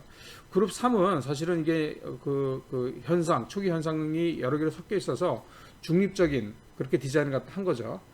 그런 그룹입니다. 그래서 이거 비교할 수도 있지만 이거 비교할 필요 없고 이거 가운데 있으니까 그죠? 요거하고 요거만 비교해 보면 확실히 그룹 2 즉 뭐냐면 스테이터스 코어가 있는 이미 시작점이 있는 즉 이미 증권을 갖다 받은 그룹에서 기존에 있던 그런 포트폴리오를 갖다 계속 유지하려고 하는 경향이 더 강하게 나타났다라고 결론을 맺고 있어요. 현상 유지 바이어스의 두 번째 예를 한번 봅시다. 이거 뭐냐면 하트먼이라는 사람이 이제 실험을 했어요. 이게 이제 전기를 갖다 공급하는 그런 공공 정책에 관련된 건데 이게 어떤 실험이냐면 그 그룹의 두 개의 그룹이 있어요. 한 개 그룹은 서비스 신뢰도 즉 뭐냐면 연간 그 3회 3번밖에 전기가 안 나가는 거예요. 그러니까 신뢰도가 높은 거죠. 대신에 이제 비싸요, 요금은. 그죠? 근데 그룹 2는 여기서 지금 그룹 A로 돼 있고 A가 1입니다. 그죠? 그룹 2, 즉 여기 B는 뭐냐면 서비스 신뢰도가 낮은 편이에요. 즉 연간 15번 정전이 되는 그런 서비스예요. 그런 플랜이에요. 그런 플랜이라는 건 뭐냐면 그런 그 옵션이에요. 그죠? 근데 여기는 이제 여러 번 정전이 되니까 30% 정도 더 저렴하다고 합니다. 그래서 이제 A 그룹 1, 그다음에 그룹 2, B, 그죠? 그래서 이 사람들한테 6가지 옵션을 주고, 그죠? 6가지 옵션을 주고 골라보라고 그랬어요. 그죠? 근데 A 같은 경우에는 아까 얘기한 대로 어떤 그룹이냐면 연간 3번 정전이 되고 그 정전될 때 그 시간이 2시간. 그죠? 그렇지만 이게 이제 기본 옵션으로 돼 있는 거고. 그죠? 그다음에 이제 예를 들어서 이제 요금이 5%더 비싸질 때 마이너스 5% 싸질 때 10% 싸질 때 20% 싸질 때 30% 싸질 때 그죠? 마찬가지로 밑에서도 10% 싸질 때, 10% 비싸질 때, 20% 비싸질 때, 25%, 30%더 비싸질 때. 그러니까 사실 이거하고 지금 순서만 바꿔놓은 거예요. 뒤집어 놓은 거예요. 그래서 이제 각각 그룹한테 골라라. 얘기를 한 거예요. B 그룹에서는 지금 이게 이제 기본 옵션이죠. 그죠? 이게 지금 기본 옵션. 15번 전기 나가고, 전기 나갈 때마다 4시간씩 전기가 나가는. 이게 이제 기본 옵션으로 주어졌고, 스테이터스 코어. 이게 이제 위에서는 이게 이제 스테이터스 코어고, 그죠? 현재 상태 가입한 플랜이고. 그래서 물어봤더니, 재미있게도, 기존에 가입했던 요금제, 일본 요금제를 갖다가 60.2%가 여기서는 그룹 A에서는 선택을 했고, 그죠? 내려가면 내려갈수록 더 서비스가 나빠지는데, 그래서 줄어들긴 줄어드는데 이건 좀 약간 순서가 바뀌었네요. 그렇지만 하여튼 전체적으로 그 서비스가 나빠지니까 더 정전이 많아지니까 요금은 싸지고 따라서 이제 그 선택하는 사람들이 줄어들었는데 여기서는 이제 제일 싼 거니까 살짝 뒤집힌 것 같아요. 여기하고, 그죠? 제일 싸기 때문에. 밑에서도 마찬가지입니다. 이건 이제 15시간 정전되고 4시간씩 정전되는 그런 거가 이제 옵션, 기본적으로 이제, 그 기본 선택이 되어 있는 그룹에서는 계속 그걸 갖다 유지하는 게 거의 60%. 그죠? 위하고 비슷해요. 그죠? 그 다음에 쭉 이제 서비스가 더 나빠지는 거, 더 좋아지는 거 쭉 계속 요금이 올라가는 거죠, 지금. 그죠? 횟수는 줄어들고, 정전 횟수는. 그래서 이제 보니까 이것도 역시 가장 비싸지는 게 5.8%좀 많이 하고 그 이후에는 계속 이제 줄어드는 것 같다 볼 수가 있어요. 자, 재밌는 건 뭐냐면 이거하고, 그죠? 그러니까 A 그룹에, 즉 그룹 1의 옵션 3시간, 2시간 이 60.2%라고 그랬잖아요. 그죠? A에서는. 그런데 똑같은 옵션이 밑에 있어요. 똑같은 요금제가. 즉 뭐냐면 이것도 3시간, 3번 그 정전되고 2시간 동안 각각 정전되는, 그죠? 근데 요금은 30% 비싼 그거 있는데 똑같은 뭐예요? 조건이잖아요. 지금 3시간, 2시간, 3회 2시간, 3회 2시간, 그죠? 요금제는 이게 더 비싸고, 그죠? 그럼에도 불구하고 얘하고 빨간색이 같은 서비스를 갖다 제공함에도 불구하고 위에서는 기존에 이게 이제 기본으로 선택되어 있으니까 이걸 갖다 계속 유지해서 선택하는 게 60%나 됐는데 똑같은 그 요금제임에도 불구하고 서비스임에도 불구하고 이거는 5.8%밖에 안 돼요. 그죠? 이상하죠? 역시 이것도 마찬가지예요. 15번 정전되고 4시간씩 정전되는 서비스하고 밑에 15번 그 정전되고 4시간씩 정전되는 서비스하고 같은 건데 사실은 이 두 개가, 그죠? 여기는 이제 이게 기본적으로 선택되어 있었고, 그죠? 그런데 이제 여기는 계속 그 옵션에 머물러 있는 사람이 이것도 역시 60% 정도 되는 거였어요. 이게 말이 안 되잖아요. 같은 서비스라면 사람들이 합리적으로 판단한다면 사실 이거 똑같이 골라야 되거든요. 이 퍼센티지가 같아야 돼요. 그죠? 얘하고 같아야 되고 얘하고 같아야 되는데 사람들이 기본적으로 지금 쓰고 있는 요금제에서 요금제를 갖다 계속 유지를 했다는 거예요. 그렇죠? 여기 58.3%, 60.2%. 그죠? 지금 뭐냐면 사람들이 지금 현재 상황에 가입해 있는 그런 그 요금제를 갖다가 계속 유지하려고 했다는 거예요. 그죠? 그래서 이게 바로 이제 현상 유지 바이어스 편향이 나타낸 다른 증거이다 이렇게 얘기할 수 있어요. 그죠? 그래서 이제 하트먼이 이제 같은 조건이면서 같은 조건이면, 그죠? 얘하고 같고 얘하고 같으니까 선호도가 같아야 되는데 안 그렇게 나타났죠. 지금 무슨 얘기냐면 각 그룹에서 스테이터스 코어가 다르면 각각의 스테이터스 코어를 갖다가 유지하려고 하는, 현상을 유지하려고 하는 그런 경향을 갖다가 분명하게 보여줬다는 거예요. 그죠? 그래서 이 전기와 같은 그런 공공부문 서비스에 대한 신뢰도는 사실은 공공사업 간의 그런 재원을 갖다 배분하는 데 있어서, 그죠? 굉장히 중요하죠. 그죠? 그 다음에 또 사업의 규모를 갖다 확대하는데도, 요금을 갖다 결정하는데도 큰 영향을 줍니다. 신뢰도가. 그래서 설문조사를 할 때 이러한 바이어스가 나타날 수가 있으니, 그죠? 이것들을 갖다 충분히 고려해야지만 정확하게 신뢰도하고 요금제, 그죠? 이것들의 관계를 갖다 측정할 수가 있다는 거예요. 그죠? 그래서 이러한 그 현상 유지 바이어스는 물리학에 있어서 관성이라는 게 있죠. 한번 움직이면 계속 움직이려고 하는 그 방향으로, 그거하고 비슷하다 이렇게 얘기하고 있어요. 그죠?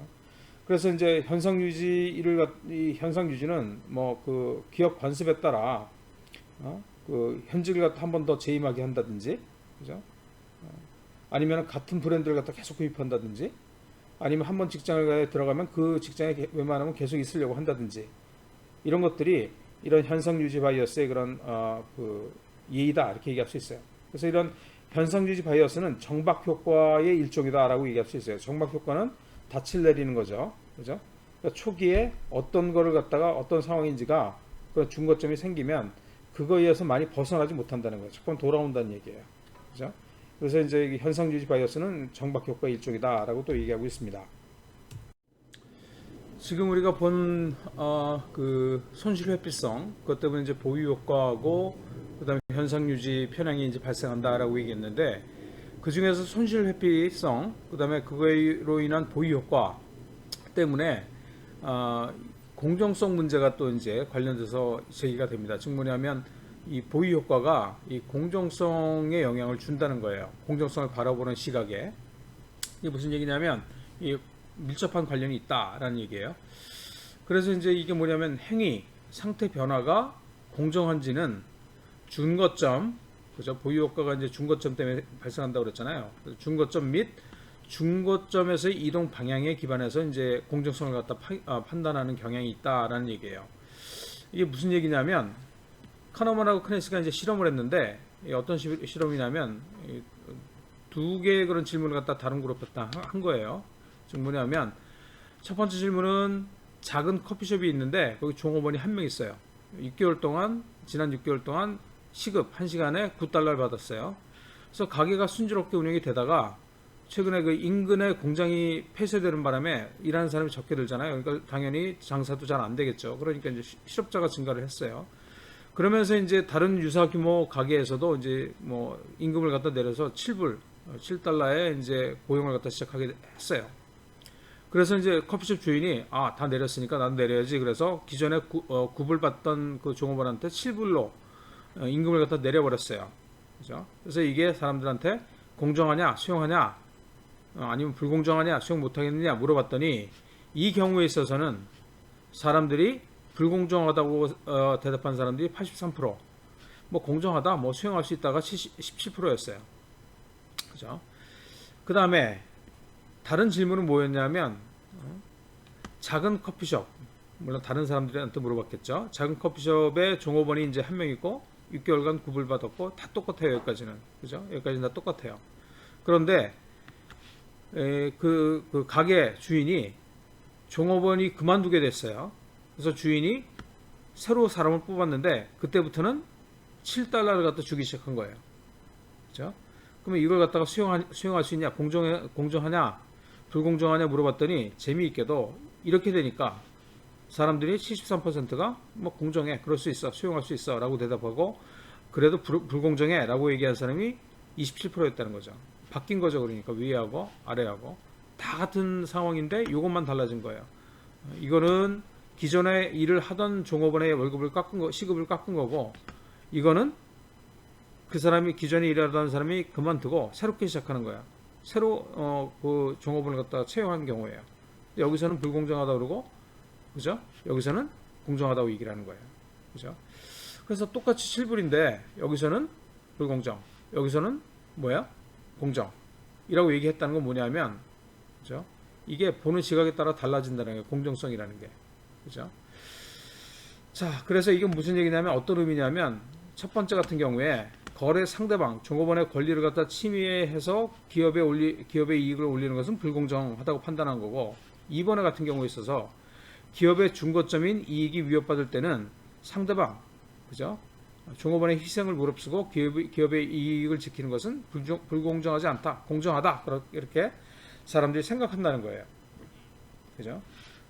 그래서 이제 이 종업원의 현재 임금이 준거점이고, 이걸 갖다 기준으로 공정성을 갖다 평가를 했는데, 이에서는 신규 채용자 같은 경우에는 준거점이 없잖아요. 그죠? 그래서 이제 기업의 입장에서 공정성을 갖다 판단을 했다, 이런 얘기예요. 그래서 이제 시장 가격이라든가 공표된 가격, 그런 아파트값 공표된 가격 있잖아요. 그죠? 그 다음에 과거의 선례, 이런 것들이 이제 준거점이 된다는 거예요. 그죠? 그래서 이러한 중고점이 역사적으로 뭐 우연하게 결정되긴 하지만 이 중요한 역할을 합니다. 그렇죠? 첫 번째 질문에서는 근로조건이 악화된 거로 간주해서 손실을 초래하기 때문에 불공정하다라고 판단하는 거예요. 즉 이거는 일종의 보위 효과가 작동했다고 볼 수 있어요. 그렇죠? 그래서 이런 권리라는 게 지금 두 종류의 권리라고 되어 있는데 이게 이제 서로 상충되는 권리를 갖다 얘기하는 겁니다. 그래서 거래하는 사람들은 거래자들은 중고점 이전에 거래 상태로 지속할 권리가 있고 그걸 주장을 하고 기업은 중고점 이익을 갖다가 유지할 권리를 갖고 있다라고 주장을 하는 거예요. 그죠? 그래서 이러한 그 시각 때문에 사실 공정성이라는 것도 부자들은 돈이 많으니까 현상을 유지하고 싶을 거 아니에요. 그죠? 그래서 보수적이 돼요. 이 보수라는 게 현상 유지하는 거잖아요. 그죠? 반면에 가난한 사람들은 진보가 많아요. 왜냐하면 현상을 갖다가 뒤집어야 되기 때문에. 그죠? 그러냐 이거죠. 물론 여러분들한테 물어보면 나는 뭐 괜찮게 사는데도 나는 진보적인 성향이 강해 라고 얘기할 수 있죠. 그죠? 그런데 실제로 여러분들이 이런 뭐 이래서 뭐 동등한 그런 그 부의 분배를 갖다 주장하면서 여러분들한테 세금을 갖다 그 정부에서 매기고 그러면은 여러분들이 진보적인 사람이라도 이거 너무하는 거 아니야? 라고 보수적인 생각을 하게 돼요. 그래서 이런 공정성이란 문제가 중거점에 따라 달라질 수 있고 같은 상황인데도 사람들의 판단이 공정성에 대한 판단이 이 보유효과 손실협회성에 의한 보유효과로 달라질 수 있다는 거예요. 그걸 여러분들이 이해하고 있어야 된다 그런 얘기예요. 다른 예를 또 봅시다. 바로 전 그 이해하고 비슷한데 이게 뭐냐면 질문 2예요. 이게 뭐냐면 페인트 가게에 조수가 2명 있었대요. 고용이 되어 있었는데 시급이 이제 9달러였대요. 근데 이제 페인트 가게 장사한 데서 이제 닫고 폐업하고 원예업을 갖다가 시작을 했대요. 그러니까 뭐 이제 뭐 꽃이나 아니면은 그런 난 같은 걸 키워서 파는 그런 원예업을 시작하면서 보니까 원예업의 현행 임금이 한 7불 정도 되고 페인트업은 9불 됐던 거예요. 9달러. 그래서 원예업을 갖다 시작했기 때문에 이제 새로운 비즈니스를 시작한 거죠. 그래서 이제 그 주인이 그러니까 페인트 가게 하다가 이제 꽃 가게 하는 거예요. 그래서 이제 월급을 갖다 7달러로 내려서 책정을 했어요. 이게 공정하냐 물어봤더니 63%가 공정하다 수용할 수 있다. 불공정하다고 그러는 게 30% 정도 됐대요. 그죠? 그러니까 더 많은 사람이 이런 경우에는 월급을 갖다 완전 하는 일이 달라졌으니까 업종이 다르니까 그런 그 현행 임금을 갖다가 지급하는 게 맞다. 그래서 63%는 오케이, 30%는 그래도 불공정하다라고 얘기를 했대요. 지금 무슨 얘기냐면 노동계약이 새로 체결되면 업종이 바뀌었다든가 아니면 아까처럼 뭐 카페 나가버리고 기존의 그 직원이 나가버리고 새 직원이 들어온다든가 그래서 이제 노동계약이 새로 체결이 되면 이전 임금에 대한 권리는 소멸하게 된다. 그게 더 공정하다고 본다라는 거예요. 대부분의 사람들이. 그 다음에 이제 공정성 판단이 중고점에서 차이가 발생하는 방향으로 의해서도 그러니까 어디로부터 이익인지 어디로부터 손실인지 의해서도 영향을 받는다는 얘기예요. 이게 이제 보유효과에서 발생하는 기회비용하고 실제로 지불한 비용과의 차이에서 이제 비롯이 되는데 오른쪽 실험을 또 봅시다. 이건 뭐냐면 질문이 두 개죠. 3하고 3'인데 뭐냐면 인기 차종이 나와서 잘 팔리니까 공급이 부족하게 되는 거예요. 그래서 2개월을 갖다가 대기를 해야 돼요. 차를 갖다 이제 받으려면. 그래서 이제 그 판매 대리점에서 가격표를 갖다 그냥 두다가 이 잘 팔려? 그러니까 이거는 좀 더 받아야겠어. 그래서 200불을 갖다가 더 추가해서 값을 올려서 판매를 한 거예요. 이게 공정하냐 물어봤더니 뭐 그래도 돼, 공정해 라고 대답한 사람들이 29%, 안 돼, 왜 그거 갖다가 갑자기 올리냐, 차 좀 안 팔린다고 올리냐 라고 대답한 사람이 71%였대요. 이게 불공정하다고 판단한 게. 다른 그룹한테는 어떻게 물어봤냐면 똑같은 상황인데 이걸 갖다 싸게 팔다가 200불 정도로 다운해서 팔다가 잘 팔리니까 값을 깎아줄 필요가 없네. 그래서 정찰가, 그러니까 마이너스 그러니까 200불 할인하던 걸 갖다가 정찰자 그대로 받은 거예요. 그러니까 200불을 더 받는 거죠. 그대로 판매하는 거예요. 이 경우에는 공정하냐 물어봤더니 사람들이 거의 60%가 공정해, 불공정하다는 대답한 사람들이 42%였대요. 다르죠, 그죠? 똑같이 이제 200불을 더 받는 건데 여기서는 불공정, 여기서는 공정하다고 얘기를 대부분의 사람들이 판단을 한 거예요. 그죠? 자, 그래서 이게 판매액이 같은데, 예, 공정성의 판단에 차이가 생긴 거죠. 그죠? 그러니까 이 첫 번째 질문 3에서는 가격표에 적힌 판매액이 중거점이 된 거예요. 거기서부터 손실이 생기면 불공정한 거로 간주한 거고, 이 질문 3 프라임에서는 중거점이 불명확해요. 이게 할인 가격으로 설정하면 가격은 손실이고, 그죠? 가격표의 가격으로 설정하면 얻을 수 없었던 이익으로 기회비용으로 간주를 하죠. 그래서 불공정의 느낌이 감소하게 되는 거죠. 그죠? 그래서 여기서 이제 60%, 40% 정도가 나온 거예요. 그죠? 그래서 기업 행위는 거래 상대방의 이익의 감소보다 그 행위로 인해 실제로 손실이 더 발생했을 때 더 불공정하다고 판단하게 된다. 마찬가지로 기업의 행위는 손실 회피적인 행위. 뭐 200불씩 깎아주다가 그거 갖다가 이제 아유 뭐 잘 팔리는데 그렇게까지 할 필요 없어. 그건 만회하겠어.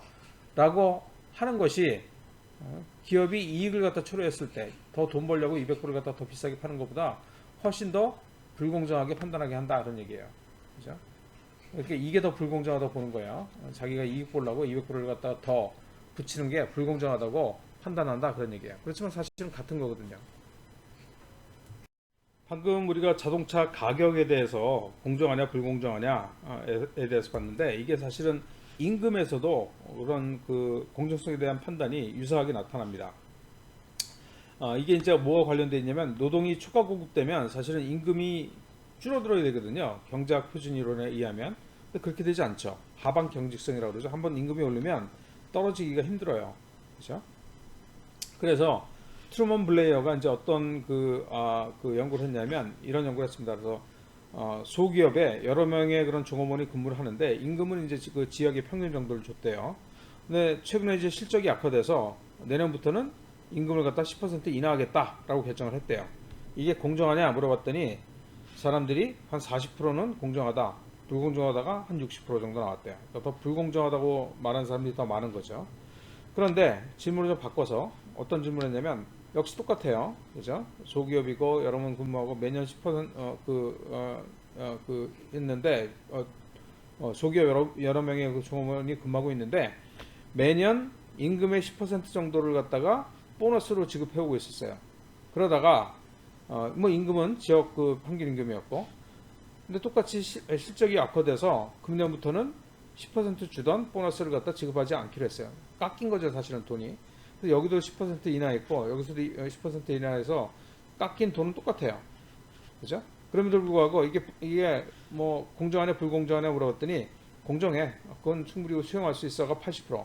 불공정하다고 그러는 사람들이 20%로 나온 거예요. 바뀐 거죠. 똑같은 돈인데도 상황에 따라서 중고점에 따라서 달라진 거예요. 그죠? 이거는 받던 걸 갖다가 지금 그 보너스 주던 걸 갖다 못 주겠다. 실적이 나빠져서 어려워서 회사가 어려워서 이렇게 얘기한 거고 이거는 뭐예요? 주던 걸 갖다가 깎는 거예요. 불공정하다고 느끼고 이거는 공정하다고 느끼고.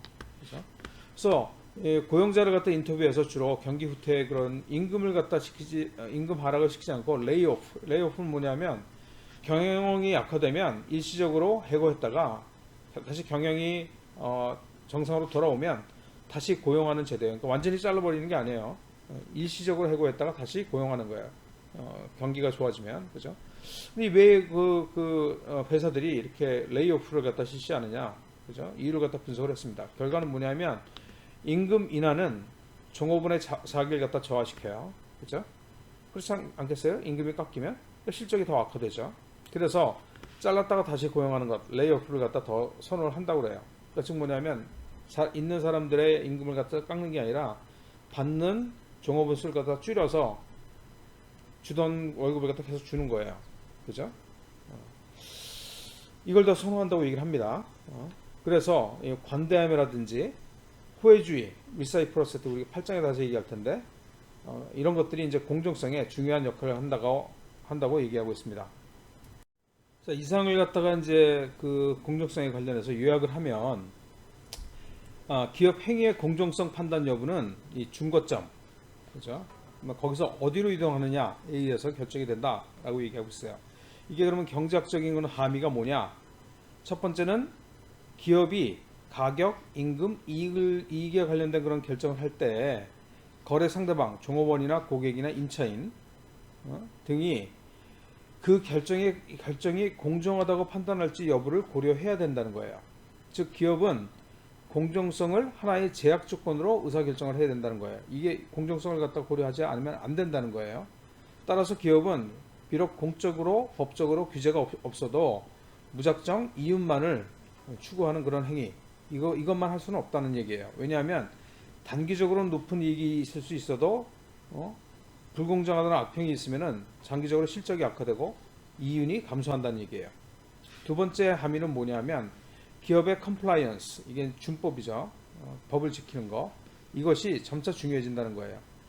즉 이를 위해서는 법 준수의 시점이 중요하다라고 얘기할 수 있어요.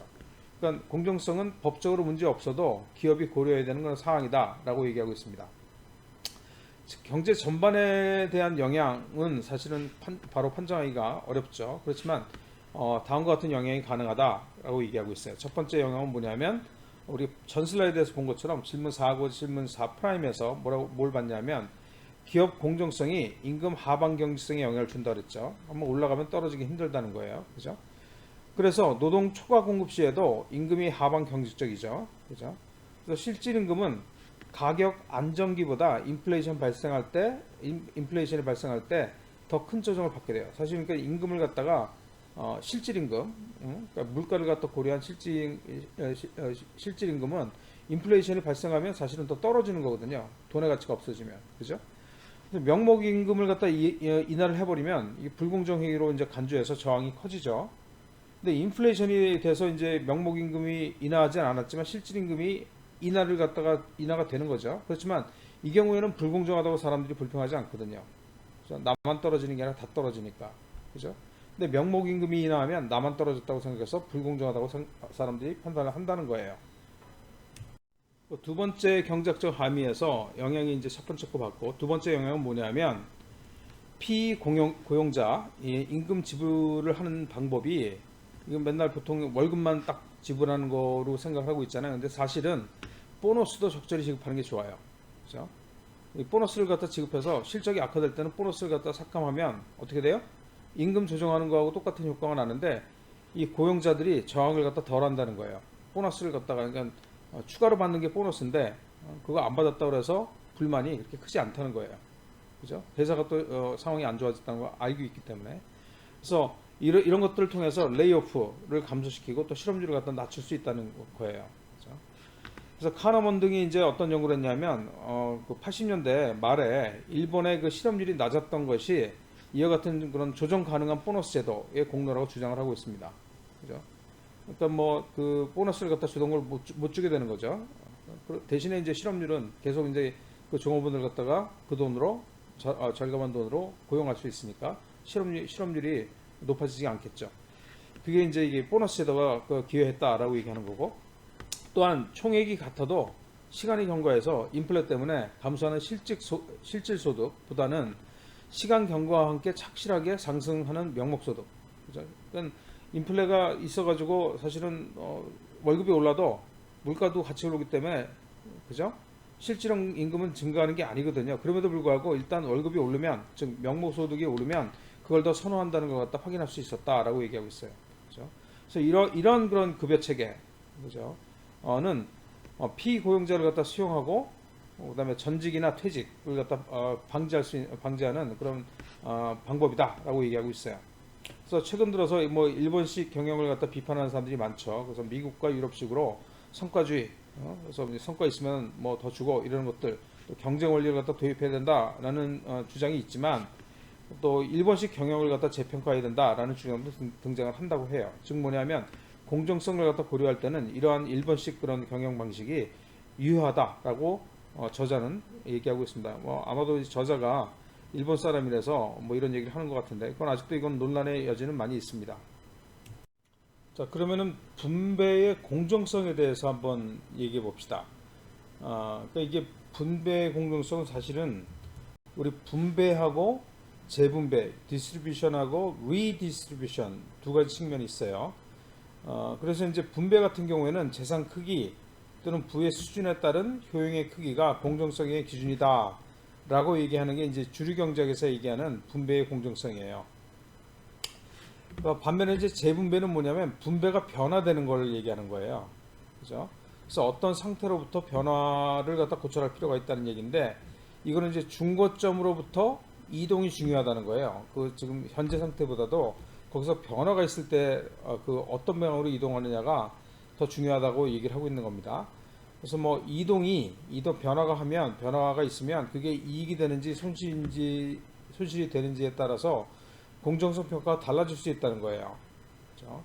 그래서 이 손실 회피성이라는 거는 분배보다는 재분배할 때 더 이제 이게 두드러지는 거죠. 즉 손실 회피성에 따라서 재분배의 그런 이점 메리트가 달라진다고 얘기를 해요. 이 아래 표를 보면 이제 공정성이라는 것이 분배 또는 재분배로 우리가 나눌 수가 있는데, 그 분배인 경우의 공정성, 재분배인 경우의 공정성. 분배 이거는 이제 그 상황이고, 이거는 그 상황의 변화를 갖다 얘기하는 거거든요. 재분배는. 그래서 중거점 같은 경우에는 분배는 남의 부의 수준이 나의 중거점이 되는 거예요. 공정성을 판단할 때. 반면에 재분배 같은 경우에는 자신의 과거의 부의 수준이 중거점이 돼요. 그러니까 자기의 과거보다 더 많이 가져가면은 좋아졌다고 느끼고, 줄어들면은 재분배 같은 경우에는 이제 실망을 하게 되는 거죠. 손실회피성 측면에서 보면 이 분배 같은 경우에는 타인보다 낮으면 손실로, 높으면 이익으로 평가하는 거에 반해서 재분배는 부유한 상태에서 분배가 감소하면, 예를 들어서 월급 줄어들면 손실이고 증가하게 되면 이익으로 평가하는. 그러니까 이게 지금 그 분배하고 재분배가 중거점하고 손실 회피성이라는 측면에서 공정성이 다르게 평가된다는 거예요. 그죠? 그래서 이제 공리주의, 효용주의라고도 얘기하죠. 유틸리테리아니즘, 그죠? 이거는 뭐냐면 이제 시장 경제에 기반이 되는 그런 철학적인 배경인데, 이거는 뭐냐면 개인 A로부터 개인 B로 재분배되는 것은 재분배된 후의 효용 비교가 아니라 A의 손실 평가, 그다음에 B의 이익 평가가 비교가 돼야 된다는 거예요. 즉 뭐냐면 손실보다 이익이 크면 그거는 좋은 거란 얘기예요. 그죠? 즉 뭐냐면 총 효용의 합이 남이 줄어서 내가 늘어나면, 그죠? 늘어난 정도가 더 크면 그건 좋다는 거예요. 그죠? 공정하다는 얘기예요. 이게 공리주의, 효용주의냐 아니면 동등주의, 이거 정반대가 되는 게 동등주의거든요. 이게 공산주의에서 얘기하는 동등주의. 이거하고 사실은 굉장히 입장이 다릅니다. 근데 이런 것들이 바로 중고점이나 아니면 손실회피성 때문에 공정성에 대한 그런 평가가 달라진다는 거예요. 특히 재분배한 다음에 이익이 손실보다 커야만 재분배가 정당화 된다. 지금 얘기한 것처럼. 그죠? 근데 문제는 뭐냐면 이런 개인 간의 효용 비교가 일반적으로 불가능하거든요. 그럼에도 불구하고 사람들은 평가를 갖다 한다는 거예요. 분배냐, 재분배냐, 중거점이 어떠냐, 손실회피성이 어떠냐에 따라서 공정성에 대한 평가가 입장이 갈린다는 얘기예요. 다음에서 한번 보도록 합시다. 그래서 전 슬라이드에서 이 개인 간의 효용 비교가 어렵기 때문에 어떤 게 공정한지 판단하기 참 힘들다라고 얘기를 했는데, 자, 그걸 위해서 이제 그 카너먼하고 버레이가 실험을 했어요. 이게 어떤 거냐면 손실회피성에 기반해서 분배하고 재분배의 공정성이 어떻게 달라지는지를 갖다 실험을 했어요. 그래서 오른쪽에 질문 두 개인데 5하고 5 프라임입니다. 그래서 첫 번째 질문 5는 뭐냐 하면 일정 시점에 분배의 공정성을 갖다가 한번 실험을 해본 거예요. 그래서 희귀 난치병 환자가 A, B 두 명이 있는데 의사한테 이제 치료를 갖다 받는 중이에요. 그래서 이제 고통이 있기 때문에 투약을 하면 이 고통이 완화되는 그런 상황이에요. 분량이 한정되어 있죠. 하루에 이제 48정이 사용이 가능하고 두 환자한테 어떻게 분배할지를 갖다 결정해야 돼요. 환자들도 이 내용을 알고 있어요. 그래서 환자 A는 1시간 고통을 완화시키기 위해서 재정이 필요한 상황이고, 그죠? 그 다음에 환자 B는 1시간 고통 완화를 위해서 한 알이 필요한 상황이에요. 그죠? 자, 그래서 이런 상황에서 A하고 B한테 어떻게 분배할 것인가를 갖다 사람들한테 물어봤어요. 물론 이제 분배한 다음에는 거래는 없다, 재분배는 없다고 가정을 한 거예요. 그죠? 뭐냐면 이게 또 바뀌면 안 되니까. 그래서 결과를 보니까 재밌는 결과가 나왔는데 A한테 36개, 그 다음에 B한테 12개를 줘라. 즉 3대 1로 분배를 해라 라는 선택을 갖다가 77%가 했어요. 그죠? 자, 그 다음에 두 번째는 어떤 상황이냐면 O'Prime인데, 이건 뭐냐면 상태 변화가 생겨서 그래서 재분배가 됐을 때 그 재분배의 공정성을 갖다 이제 확인하기 위해서 물어본 거예요. 그래서 질문 5하고 다 같은데 고통의 상태가 달라요. 상태가 달라져요. 그죠? 뭐냐면 환자 A, B 모두 처음에는 한정이 필요했어요. 그죠? 그래서 각 24정씩 하면은 하루에 24정씩 주면은 이 두 명이 전부 다 이제 고통이 한 알에 이제 1시간이니까 그죠? 그러니까 어떻게 되냐면은 12시간씩 고통이 없어지는 거예요. 그죠? 이 상태가 계속 되다가 갑자기 B의 상태가 악화가 된 거예요. 그래서 B가 세정이 필요하게 된 거예요. 아까는 처음부터 세정이 필요했고 A가 여기서 이제 B가 다 똑같이 고통을 느끼다가 갑자기 악화돼서 세정이 필요하게 된 거예요. 그래서 A는 변화가 없고 그러면 이 지금 가지고 있는 48개의 알을 A하고 B한테 어떻게 분배해야 되는가? 즉 분배 여기서도 마찬가지로 변화가 있으면 안 되니까 더 이상 변화가 있으면 안 되니까 분배 후에 거래는 없다고 가정하는 겁니다. 결과가 어떻게 나왔냐면 둘 다 24정씩 줘라. 즉 1대1로 줘라. 라고 하는 선택이 50%나 이제 선택을 한 거죠. 자, 이게 무슨 얘기냐? 첫 번째 질문 5, 질문 5는 이거는 아까 얘기했듯이 중거점의 변화가 없을 때, 즉 계속 그냥 한 사람은 세정이 필요하고 1시간 보통 원하위에서 한 사람은 한정이 필요한 거예요. 계속 변화가 없는 거예요. 즉 뭐냐면 일정 시점에서 보니까 동등주의가 우세했다는 거예요. 즉 뭐냐면 동등주의는 모든 인간은 동등하게 효용을 누려야 된다. 왜냐하면 동등하게 태어났으니까 라는 주의예요. 그죠? 그래서 고통을 느끼는 시간 모두 같도록 해야 된다. 그러면은 지금 A는 지금 한정 가지고 세정 가지고 1시간이잖아요. 그러니까 36정을 받아야지 12시간 동안 고통이 없어요. B도 12시간 동안 고통이 똑같이 없게 하려면 B는 12정이 필요해요. 그죠? 그럼 요거하고 요거 더하면 48정이죠.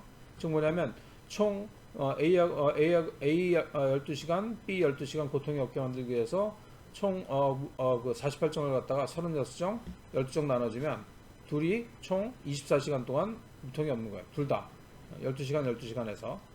그러니까 77%가 이걸 선택을 했다고요. 즉 뭐냐면 사람들은 다 똑같이 태어났기 때문에 똑같이 고통을 느끼는 시간을 갖다 갖게 해줘야 되기 때문에 36정, 12정을 줘야 된다.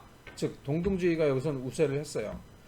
효용주의는 뭐냐면 구성원의 효용이 극대화해야 된다라는 입장이거든요. 즉 뭐냐면 여기서는 고통을 느끼는 시간이 줄어들어야 된다. 아니면 무통 시간, 고통을 느끼지 않는 시간을 갖다 극대화해야 된다라는 주의예요. 그게 효용주의예요. 그렇죠? 그래서 그 경우에는 24정씩 분배를 하면 통증 없는 시간이 A는 8시간. 그죠? 왜요? 세 알을 먹으면 1시간 동안 고통이 없다고 그랬잖아요. 그러니까 24개를 갖다 받으면 8시간 고통이 없는 거죠. 반면에 B는 24정을 받으면 24시간 하루 종일 고통이 없는 거예요. 그죠? 그러니까 이 사람이 고통이 훨씬 적은 거죠. A보다. 그죠? 그래서 총 고통이 없는 시간이 32시간이에요. 8 더하기 32. 그죠? 고통이 없는 시간이 32시간이에요. 그러니까 이게 이거보다 더 크잖아요. 그죠? 이게 이제 효용주의인데 그거를 선택한 사람은 33%를 밖에 안 돼요. 훨씬 더 이쪽이 많죠. 고통을 갖다가 그러니까 동등주의가 더 우세한 거예요. 이 경우에 있어서는. 그런데 중거점이 변화할 때, 그죠? 뭐냐면 A, B 똑같이 그 고통을 느끼다가 갑자기 B가 악화돼서 B가 세 알이 필요하게 된 거예요. 그럴 때는 동등주의를 갖다가 선택한 사람들이 77%에서 50%로 질문 5에서 근데 77%였는데 질문은 O'Prime에서는 50%로 줄어들었어요. 반면에 효용주의는 33%였는데 아까 위에서 그죠? 이게 50%로 더 커졌어요. 더 우세해졌어요. 즉 뭐냐면 효용주의는 고통 시간이 다르게 그죠? A는 24시간 무통 시간이 다르게 A는 24시간 그 다음에 B는 8시간으로 줄어들게 되지만 이게 더 공정하다고 본 거예요. 그래서 24정씩 나누면 이게 이제 이렇게 재분배하는 게 50%가 더 공정하다고 얘기를 했어요. 물론 이제 한 명의 상태가 다시 호전돼서 재분배하는 경우에는 70%가 고통 시간을 갖다가 갖게 해야 된다고 답을 했어요. 이거는 사실 여기하고도 비슷해지는 거죠. 그죠? 그래서 이게 그 어떤 일정 시점에서의 그런 공정성을 보는 것도 중요하지만 이게 변화했을 때, 즉 재분배가 됐을 때, 상태가 변화했을 때 공정성이 달라지기 때문에 이걸 갖다 두 개로 나눠서 정책 위반을 할 때 봐야 된다고 얘기하고 있습니다. 자, 이게 여러분들이 이제 이게 좀 복잡한 얘기고 어려운 얘기일 수 있는데 이게 이제 그 행동 경제학에서 특히 이제 그 분배의 공정성이 이 손실회피성, 그다음에 준거점 여기에 영향을 받는다. 거기에 따라서 공정성도 달라진다라는 걸 갖다 좀 설명하고 있는 겁니다. 뭐 어렵겠지만 여러분들이 충분히 되도록 많이 생각을 해서 이해를 했으면 좋겠어요. 자, 이렇게 이번 장을 마치도록 하겠습니다. 수고했습니다.